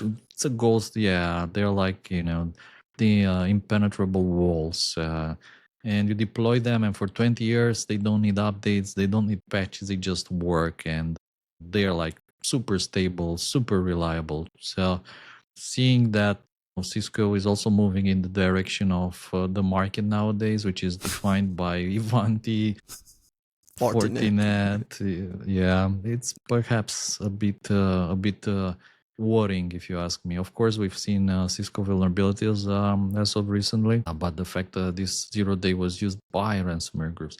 The other thing I was thinking here is that the tool set which was deployed in this case is like pretty sophisticated. Like this fileless Java web shells are incredibly difficult to detect. It's also difficult to write signatures for them, and the fact that again it's a ransomware group. To be honest, I admit I'm not super familiar with Interlock. I think I did a YARA rule some time ago for one of their binaries, but I'm not as familiar with them as, let's say, I am with the other things like the Gentleman or Akira or Club. So I admit I'm not very familiar, but I thought it was interesting that they point them to being a GMT UTC plus 3 with fairly high confidence, covering Moscow, Istanbul, Riyadh, and East Africa, which again is kind of the usual nowadays for people to be based in this kind of regions. It's very rarely that we see ransomware groups outside these regions, but it's also interesting how they were able to put this temporal analysis in the UTC plus 3 zone. Interesting. Juanito, did you get a look at this? Did we get IOX? Kostin, you speak to the IOX, man. I speak to the IOX. This is a you question. I read it. I didn't check the IOX. There's a lot of IOX in there. I didn't have time to actually start looking at the specific tools that they talk about. In particular, I meant the hashes they shared in there, like the screen locker observed in March 2026. So super fresh stuff. I didn't have time to play with that. But there's a lot of IOX, a lot of signatures, like JA3 signatures they're sharing and IP addresses and host names that you can use, again, for detection, pivoting, and trying to find more. I think there's definitely a need to keep an eye on this ransomware group in the future, because, if they deployed the 0-day once, it means that they'll probably be able to do that again.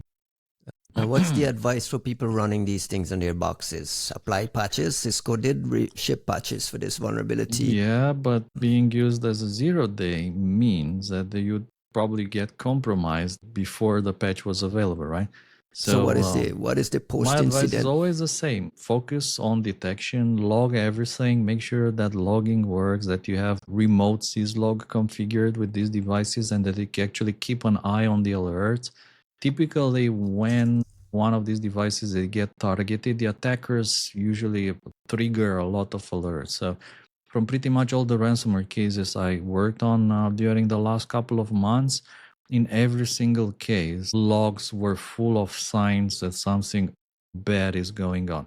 Windows Defender, like triggering, yelling, like, help me, like ransomware detected to Mimikatz, Power Cats, whatever. There's a big cost attached to logging everything though, right? I mean, like... In my opinion, depends what you log, but the cost is definitely not a high cost. There is indeed a high cost associated with the analysis side of things. So you can log everything very cheaply, but it costs you to analyze things. But nevertheless, when you get owned, when actually the bad things, when the shit hits the fan, you would wish you had the logs to at least be able to figure out what happened. Like, how did you get owned? What was the reason? Was it like your Ivanti Fortinet Cisco device? If so, what are you going to do in the future to avoid this problem again?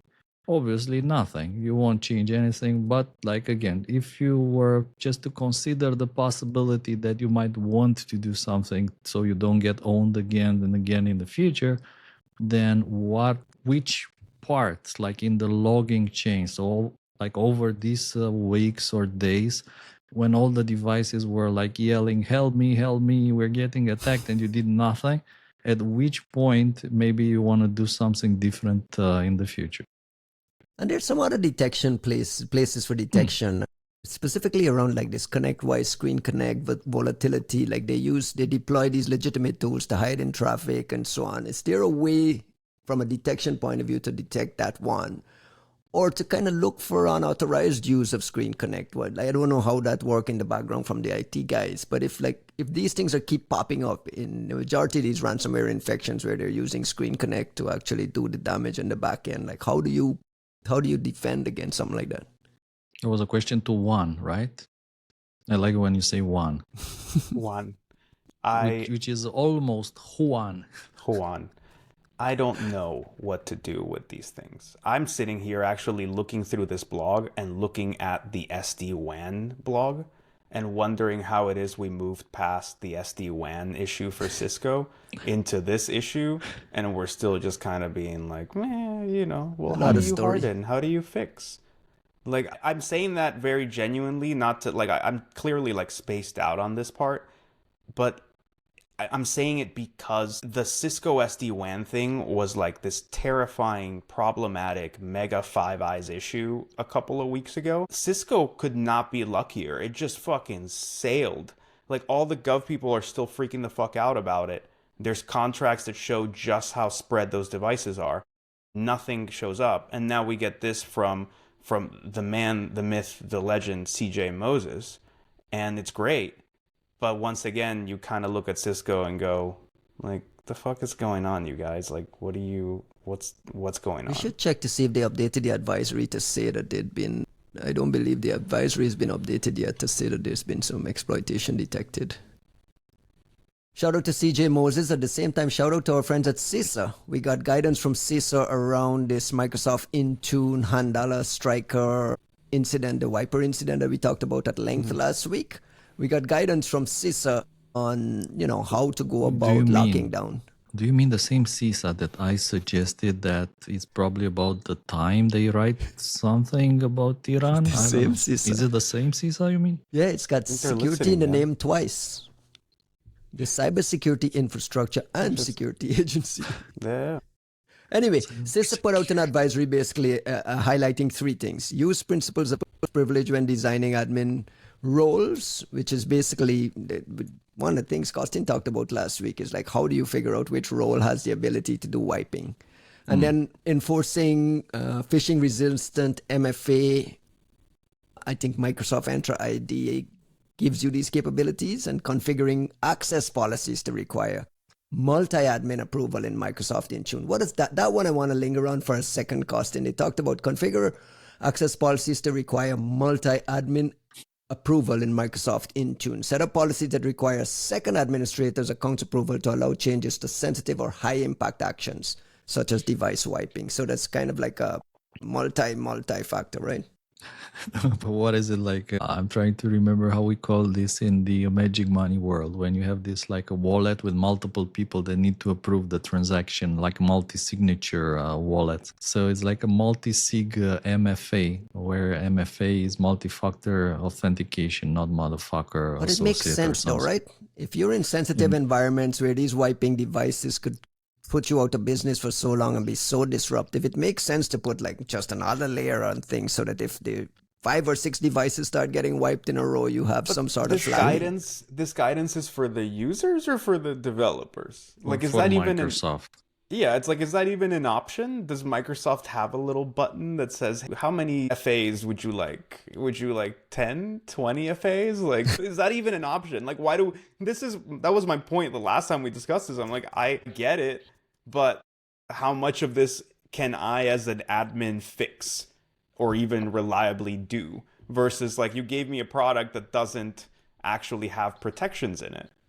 We got an advisory from CISO with some Microsoft links. If you're responsible for this stuff, or you think you might be at risk of this stuff like Striker, strongly recommend looking at that stuff and at least batten down things. My only objection with this alert is the cybersecurity and the infrastructure security agency didn't drop the word Iran in there. Like, is it like it could have like very generic? Used. It's very generic. Would be nice. After Iranian cyber attacks against U.S. organization would have gone like a way, but you know what? A long way. Let me put a thought in here. If you say that, then you get a bunch of companies that says the Iranians don't give a shit about us. I don't need to like waste a little bit of resources on that. Well, what are we basing that? I thought the opposite, considering that, yeah, there's a war with Iran at the moment. Everyone would immediately, let's say, pay attention to this alert because it mentions Iran in the title. So that would make it, like, in my opinion, even more relevant, and people will have to pay even more attention to it. Right. So, yeah, I mean, would have been nice to have Iran in there somewhere. Is a part of it expecting that they would have had to also basically give us a sense of like the attribution and references and whatnot? Or is it just safer for CISA right now to give, just product guidance, right? Like the safe bet is just to give product hardening guidance. True, but they do constantly say like Chinese cyber attacks, Chinese actors are targeting US organizations, things like that, like China. A bit of Iran, maybe not a bad idea now. A little bit of Iran. A little bit of Iran. I don't know. I would love to see, like, this is something that got brought up in that White House call, like, I think a week or two ago. I can't rember. Every day feels like How do you get in this White House calls? Like, what is the magic? I have no idea. At this point, I just get an invite. But they also sent out like a new AI initiative thing today, right? Which I think was in the show notes. Let's see if maybe in hour 4 we go into that. But what I was going to say is part of the discussion there involved, what kind of regulatory teeth like this administration is going to be comfortable with, if at all. Because so much of the discussion is, hey, let's just enable American companies to innovate and be the best they can be and not get in their way and not have regulation get in the way. But situations like this are ones where, like, actually we desperately need somebody to come in that has some kind of regulatory capacity or some decision-making ability where they get to say, hey, fuck you, this is not okay, like, you need to go fix this or else. And if you combine this with the ProPublica story we just got, then we're in a pretty scary fucking place when even FedRAMP now, which was, I think, fairly rubber stampy to begin with, is now also in like a clear sense just sort of not even fucking trying. Just, oh yeah, no, we can even show you how not in compliance you are because you haven't even given us the materials to know if you're even in compliance in the first place. But we let you worm your way into everything and now we can't rip you out. It's like too dug in to eject or something was the line in that article. And you go, well, let's pivot quickly to the ProPublica article by Renee Dudley with research from Doris Burke. I wanted to shout out these folks because this is very, very deeply well-reported story. ProPublica investigation basically finding that FedRAMP authorized Microsoft GCC High Cloud product for sensitive government use, despite reviewers concluding they had quote-unquote lack of confidence in the security posture. One reviewer called the package a pile of shit.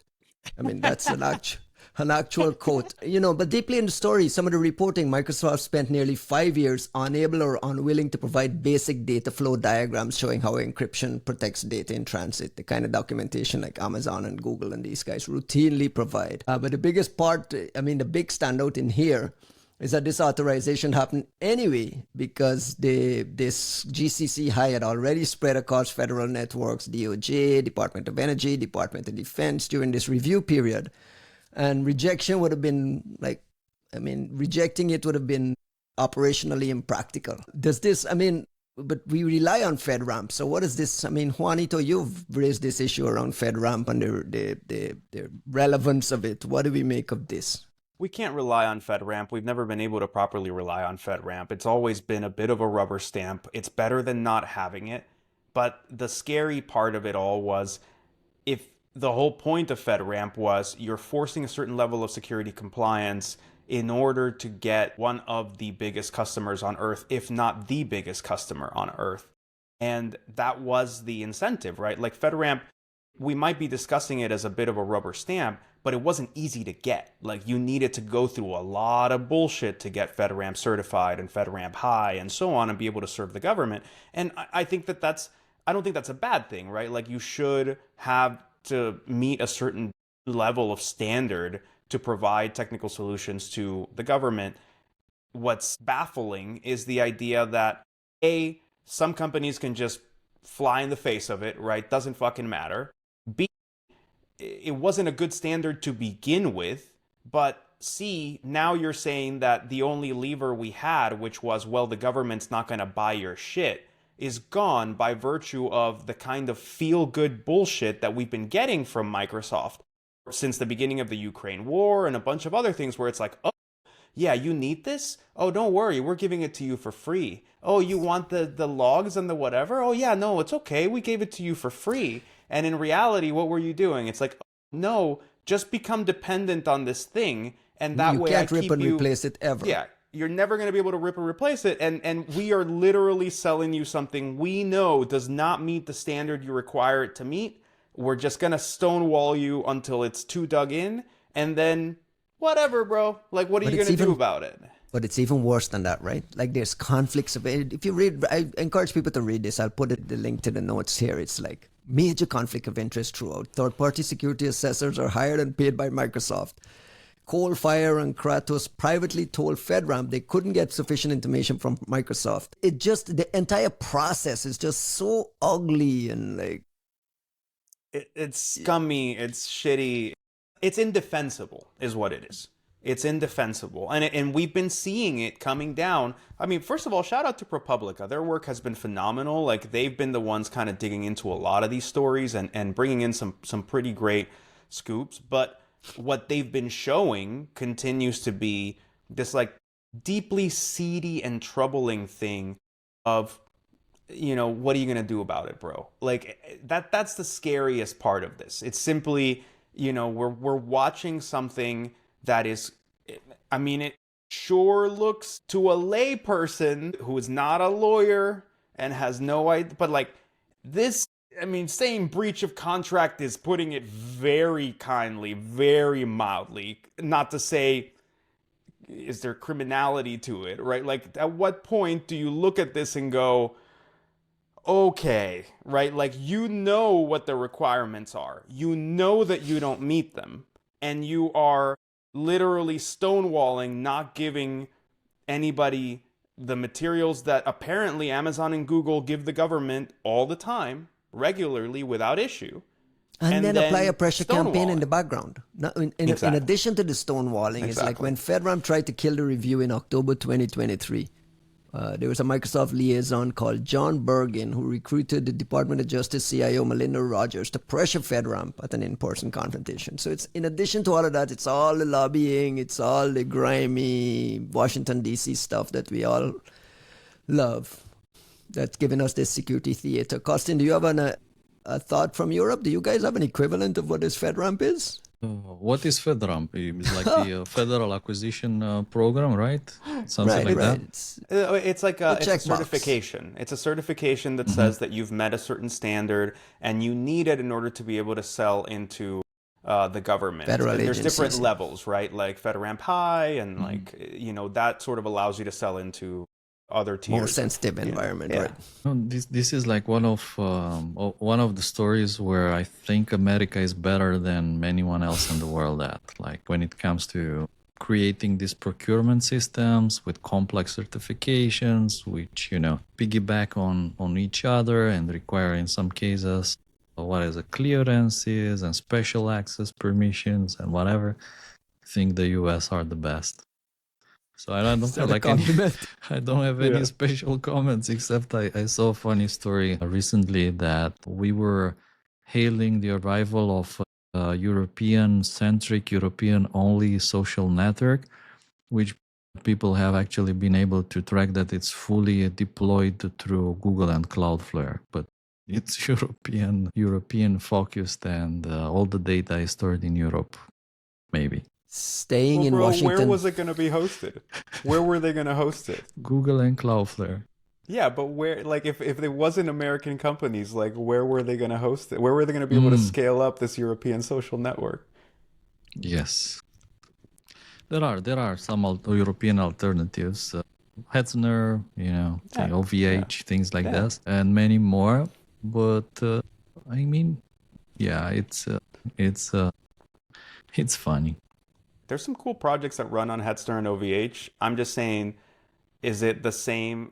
I don't know. I'm genuinely asking, but like, is it the same sort of like turn a knob, scale, mega corporate, like we're going to build a Facebook on top of this type thing? And my guess is no, right? Like, which is to say, I once again turn to the European, regulators and all not the European mind. I could never speak for the European mind, but all of this grandstanding around, oh, we're going to have this thing, it's Europe owned. You go, look, I respect you if that's what you want to do. I respect that you want to do it, but like, do a job, right? Like, you're going to tell me that you're going to have something like what we have. Okay. It takes a lot to produce that. And I think you can do it. I respect you for wanting to do it, but like, do it. You know what I mean? That don't just fucking slap a coat of paint on some American shit and then go, look, it's so European. You go, okay,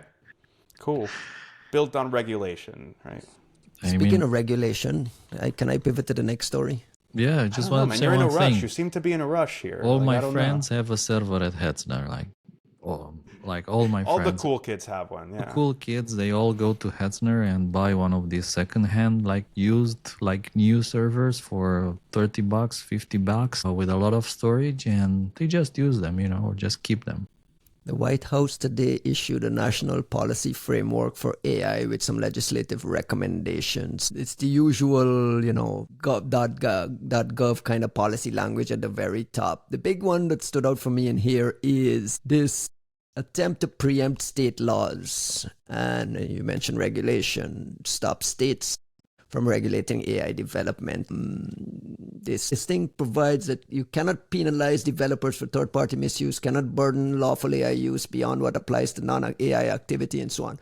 Juanito, is this something? Is this nothing? Is this just empty words? What do you make of this new document from the White House?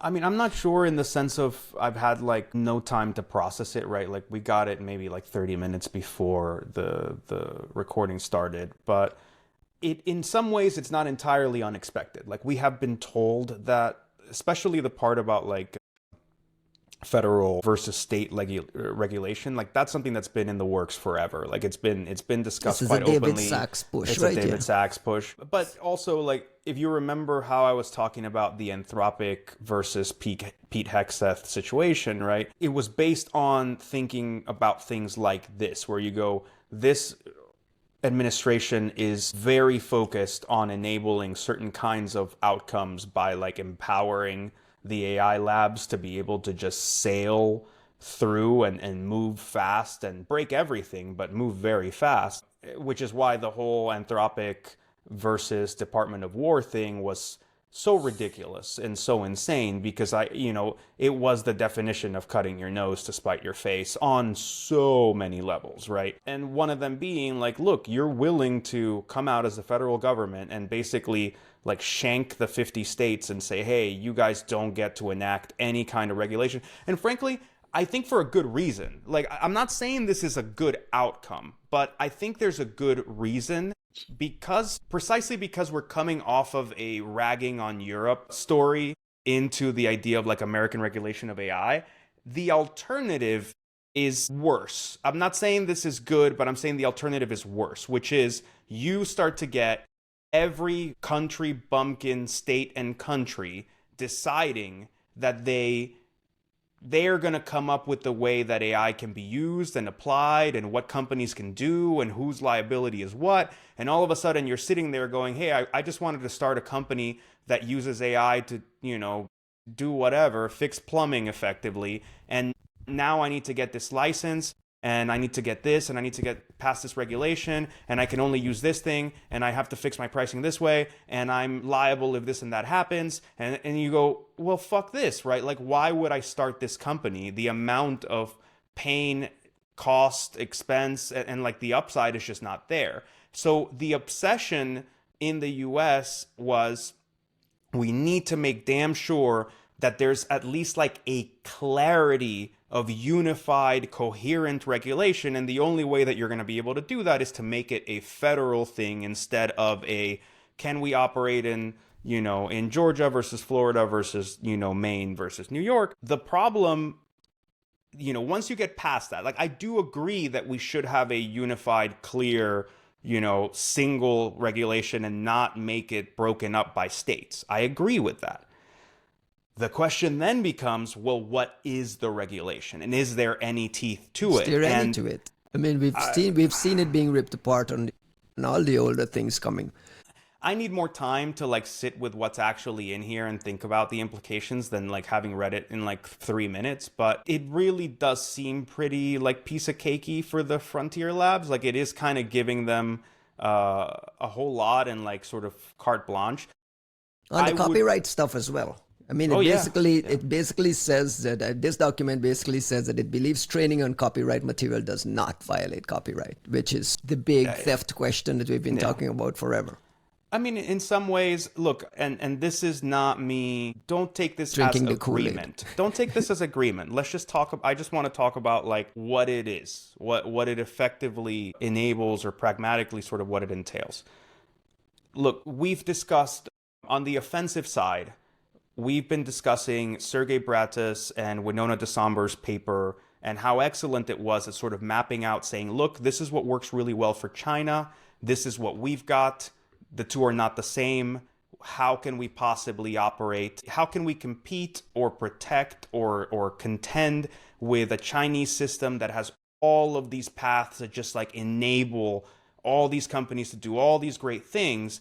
And here we don't have clear laws. We actually have a shit ton of like mismatch regulation. We have all these ways in which like you cannot foster or in any way incentivize the kind of innovation and investment and multiplicity and variety of players that you need in order to function in the same way that the Chinese ecosystem is with offensive security, right?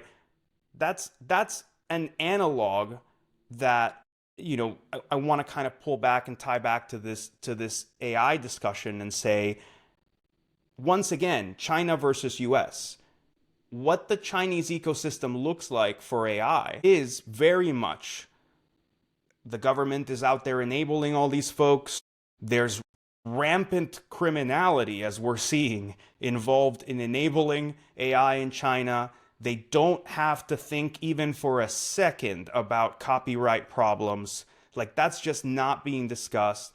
So, in a way, do I agree with this? I'm not ready to like even think about the corollaries, but from a pragmatic standpoint, it kind of evens some of the playing field, or like takes some of the lumpy parts off of the playing field. Is that a good thing? Is it going to be a good thing for creators? Is it going to be a good thing for culture? Is it in any way fair? Is it in any way desirable?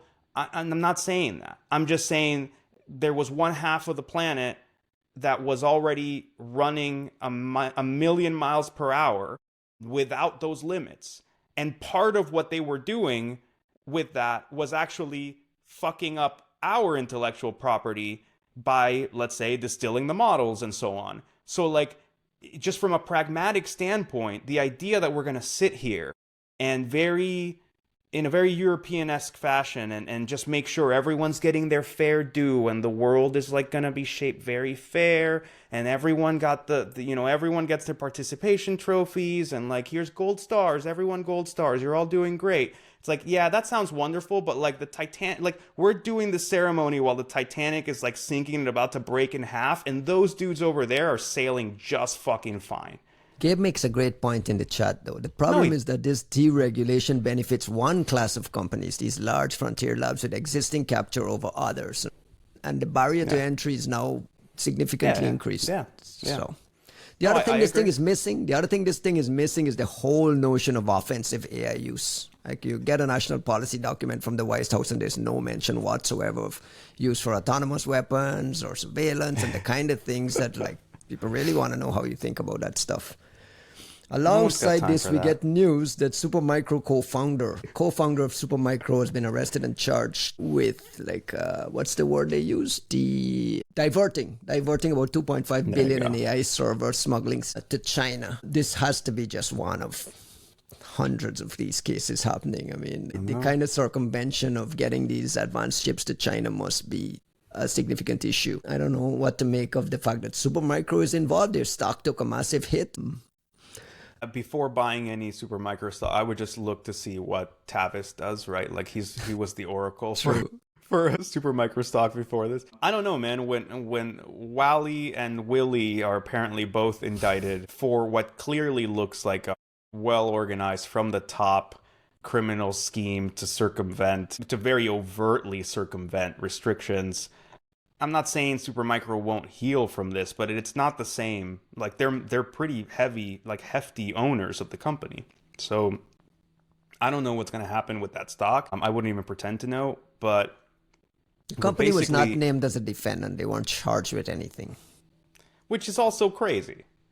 Because it's also insane. Like, you're telling me the company had nothing to do with this? Like, these were like multi-billion-dollar deals. Like, they just organized it on their own, like on the side. Like, according to the DOJ, let me just go through a little bit about what we know from the DOJ. The two executives directed an unnamed Southeast Asian shell company to place purchase orders with Supermicro for AI servers with export-controlled NVIDIA chips. Between 2024 and 2025, the company purchased about $2.5 billion worth of servers from Supermicro. And in a 3-week window, another $510 million worth were diverted to China. Bloomberg calls this the biggest chip smuggling case since these export restrictions began in 2022. It included dummy servers. It included, like, footage of them using a hairdryer to take stickers off and remove labels and serial numbers and so on. So it was a fairly well detailed smuggling scheme. I don't know what to make of this. It's we're never going to keep these chips away entirely from China. These export controls and it's two different things, and I think it's important to treat it as two different things. Was or is there any effective way to limit the proliferation of this technology to the Chinese? That's issue one. Issue two is somebody just showed you like a criminal conspiracy to circumvent the measures you had in place. And what are you going to do about it? And those two things are separate. They need to be treated as separate, but they really matter because the cynicism of the first one is built on the second one, right? Like all of us saying, well, you can't possibly keep these people from whatever. Yeah, of course not. If when you catch somebody doing it, you just slap them on the wrist and let them go. At that point, you are like, yes, you are wasting everyone's time. We are accepting that like overt criminality is like the soup of the day. We're cool with that. And everyone just move on. In which case, don't even fucking bother making the statement. Don't bother saying we don't want to give this technology to the Chinese. Instead, just like try to get in on the grift and move on. And that's sort of the frustrating piece about all this is I'm not saying that I wanted them to fix the whole thing. I really would like to see them essentially show their teeth. If you're telling us this matters, then fucking crater Supermicro. You know what I mean? Like, I hate to put it this way, and thankfully nobody's listening to me, but if you're telling me that this was like the most important critical thing to national security in the United States over the past 2 years, and somebody just showed you how they were fucking you sideways in your attempt to stop that, this cannot be a slap on the wrist. If and that's what Supermicro happens, can't be alone in trying to do this. I mean, they absolutely are not. Of course they're not. Not even fucking close. You know that. We all know that. And just the exhaust that we're seeing coming out of China in AI lets you know that there's like, I don't need to be Dylan Patel level macroeconomics genius to figure out that like there's some serious circumvention happening. But if you show me the mechanism, you have to do something that makes everyone else scared. Like you need to do something that makes everyone else go, hold the fuck up. Whoa, like this is an existential threat to our company, to our endeavors. So the next time China calls and goes, hey, do you mind just changing the labels? You're like, fuck you, goodbye, click, right? Because if I listen to you, I don't care how much money I'm making, my business is over in the biggest market on earth. That's how that shit works. So this is a really important moment. It'll be an interesting story for Supermicro as well. They've already been under a cloud with some like SEC filing issues and some other issues. They've always been in the news around like US governance issues. And now we have documentation that a co-founder board member of a NASDAQ company orchestrated this move from the inside using the company's own supply chain. This is like, I don't know. In terms of smuggling costing, what do you make of it? I like how you put it, because I was about to say that I love Supermicro servers. They make amazing hardware. All our, if not maybe most of our servers, I mean TLP Black, all of the Mineev servers that you approved were Supermicro, right? And back in the days, we bought only Supermicro, but the new servers we bought for TLP Black, I just bought like one in January, Supermicro, because we love Supermicro. So not just the prices, but in general, the hardware is very good, it's very stable. I know people who have been running Supermicro servers for like 10, 15 years, and they still work fine, like no problems whatsoever. So I want to say how naive I was with Supermicro stuff. Like when we started the whole stairwell thing, like we just come out of Google, we were looking at... You were worried about rice grains? No. Not even close. We were worried about costs and like how we were going to get this thing to run at an appropriate scale without Google infrastructure. And you know how I feel about the cloud, right? So immediately Mike goes, sorry, I'm a little out of breath. What did you ran outside? I had to run to unlock the door. He walked to the door. He didn't even run. 3 stairs? There's a whole lot of stairs. So part of the issue is take up.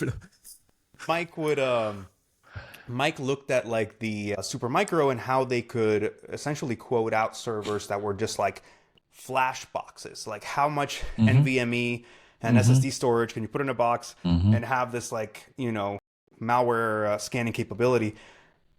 They were so good. The pricing amortized over 3 years was like incomparable. You couldn't possibly get anything like that from the cloud. And you could just get it and like host it somewhere in Colo and be in a different universe. So I don't want Supermicro to fail. We clearly need things like this, but like frankly, would it make a difference if you took and split the ownership of it, if you had to sell it off, if you find them in some ridiculous capacity, right? Like something has to happen. I'm curious if any of these servers which were being smuggled to China, did they have any American grain of rice in them? That's the question. I mean, I hope so. You Did fucking they have hope so. trackers? Costin is asking the right questions though, right? Costin is asking the right questions. GPS in it? Like what did they have? Dude, fuck the tracking. I just want him to like every fourth operation for like some tensor or whatever, it miscalculates like dramatically, and then just like, but it's only the fourth one. This is the AI Stuxnet. Exactly. You spend millions on training runs, all these gigawatts, and the models just don't do. Doesn't spin properly. They start up well, and then they fucking just flounder. That's the way to go. After 30 days of running, then they start having these subtle errors, but not immediately. Stop giving us ideas. Yeah. They Stop don't need those ideas from because us. At some point they better we're be gonna fucking using them. We get it from them. Yeah. Let's close the show with some shout-outs, guys. We are 2 hours and 17 minutes in. By the way, next week is all RSA. Everybody's going to be at RSA except me. I'm not at going San to that Francisco. shit. Congrats to all the people speaking. Because RSA is pretty important, I guess, for a certain segment of folks in the industry. If they want to sponsor Three-Body Problem, are we okay with it or not? Let them try. If they come, let them. We have the conversation when the money's on the table. Someone reached out to me about sponsoring Three-Body Problem and says, at the risk of getting roasted by Juanito. I thought that was a really good pitch. I have no problem with it. I think we should absolutely go for it. At the same time, I think, so it's kind of interesting, right? Because like it shows you, I think it was a good sense of humor thing, but also, look, we're just going to talk about things the way they are. Right? Like, I'm happy that we've never had a conflict where we have somebody paying us money as a sponsor and we've had to be like, well, company X, you guys really fucked up, didn't you? Right? Like, I'm glad we haven't had to do that. And I think in part it has been, there's at least one scenario I have in mind where we just didn't accept the sponsorship, even though it could have been very lucrative because fuck you, there's no way we're not going to talk shit about your garbage company. But most scenarios, I think it's not that. So I admire it. I'm glad they brought it that way. I'm not looking to roast people for its own sake. Yeah? Reminds me back in the days when certain offensive company tried to sponsor certain defensive conference threat intelligence summit. Yeah. Things they were really trying to sell themselves as like a defensive company, Speaking of sponsors, our thanks to Thinkst Canary for sponsoring this episode. Our thanks to TLP Black for sponsoring some of the other episodes. And we'll have some new sponsors coming aboard pretty soon. Again, our thanks to Material and ThreatLocker, all the guys who've been supportive of this show. Like I always say, it's not easy to sponsor this show with the things we talk about and the way we approach things. So shout out to those guys for holding the fort and believing in what we do. Juanito, some last closing words, shout outs, any friends, any plugs, anything? So many friends, so many plugs. Life is pretty tough these days, but we're all at it. First of all, I hope none of you have to go to RSA. I will actually probably go to San Francisco for a different event around then. OpenAI, security reception stuff. I'm not going to RSA. He's going to RSA. Fuck you. I'm not going to RSA. I will fly out there to hang out with Dave Aitel and fly right back. That is literally... Oh, there's an OpenAI secret event? Look at this guy dropping knowledge on this show. If you didn't give Dave so much shit, maybe we'd all be out there. You'd get an invite, right? We'd be recording with Sama, Well, so there's that. For folks who, I hope you can all avoid RSA. If you can't, please hold on to your sanity as best you can and your dignity if that's a possibility. There's a lot of interesting events coming up. Black Hat Asia is coming up in Singapore. I've been plugging Echo Party Miami for a while. Super excited about that. There's some pretty interesting things, in the works. But let me just take a moment to say, and I say it in the context of RSA, which sounds glib, right? Because I just want to joke at how miserable RSA is, but it is. Just take a moment to take care of yourselves, guys. Like, the mental health situation for everybody is I think quite rough. The world feels rough. There's wars all over the place. I think in this constant state of cynicism about what we can Get expect. off your fucking phones, too. I think that this constant on your phone Boomer. scrolling, keeping you connected to everything. Mute the boomer. There's no getting off your phones. That is, it's a connective tissue of like enhancement of the human being. You're not going to get off your of phone it and walk up those stairs 5 times a day. Believe me, your life will be better. It won't. It'll just, anyways, it'll just feel longer, right? My point here is you need to stop and check in with yourselves. And I say this for everybody as much as I say it for myself. Having very recently lost a good friend of ours and one of the best among us, it makes you take some time to just stop and reconsider kind of what we're doing. There's so much bullshit, government, war, job market, etc. It's very easy to live in a state of panic. It's very easy to live in a way where your nervous system, that cortisol, it just makes your awareness narrow to a very thin point, a very small point, and that it doesn't really foster the kind of thinking you should be doing for your own well-being, for the trajectory of your life, for what you actually want your impact to be. And I hope that you'll take the time, even if it doesn't feel natural, even if it's not easy, not because somebody's telling you to go touch grass or some bullshit like that, but because this is a very definitional moment for all of us to figure out what role we want to play in whatever's coming next. And the only way that that's going to work is if we can just detox a little bit from this like daily poison coming from our phones, coming from the endless scrolls, coming from the endless doom that's coming our way. And look, that stuff is real, and there's a reason we all have to worry about it, and not everyone has the privilege of not looking at it, but just know that it's affecting how much information you take in, and it's important that you take a little time just to lift your head up just a tiny bit and say, if I'm still here in 5 years, where do I want to be? What do I want life to look like? Because if we don't stop and do that, nothing in our worlds, our employers, etc., none of that is ever going to stop and do it for us in any way we'll find satisfying. So give yourself that. Don't bother hiking. You don't need to go outside. It's bullshit. You don't need that. Just take a little time to think. Spend some time with people you care about. Do some shrooms or something. I don't know. Just get some perspective. Great words, except for the knock on touching grass. I'll just add one small thing to this, which is the opposite of what he just said, which is get out of your head and get into your bodies. It doesn't hurt to go out for a walk. It doesn't hurt to put one foot in front of the other. The concept of touching grass is a concept because it works and it's real. Costin, close the show with a Taekwondo message for the folks.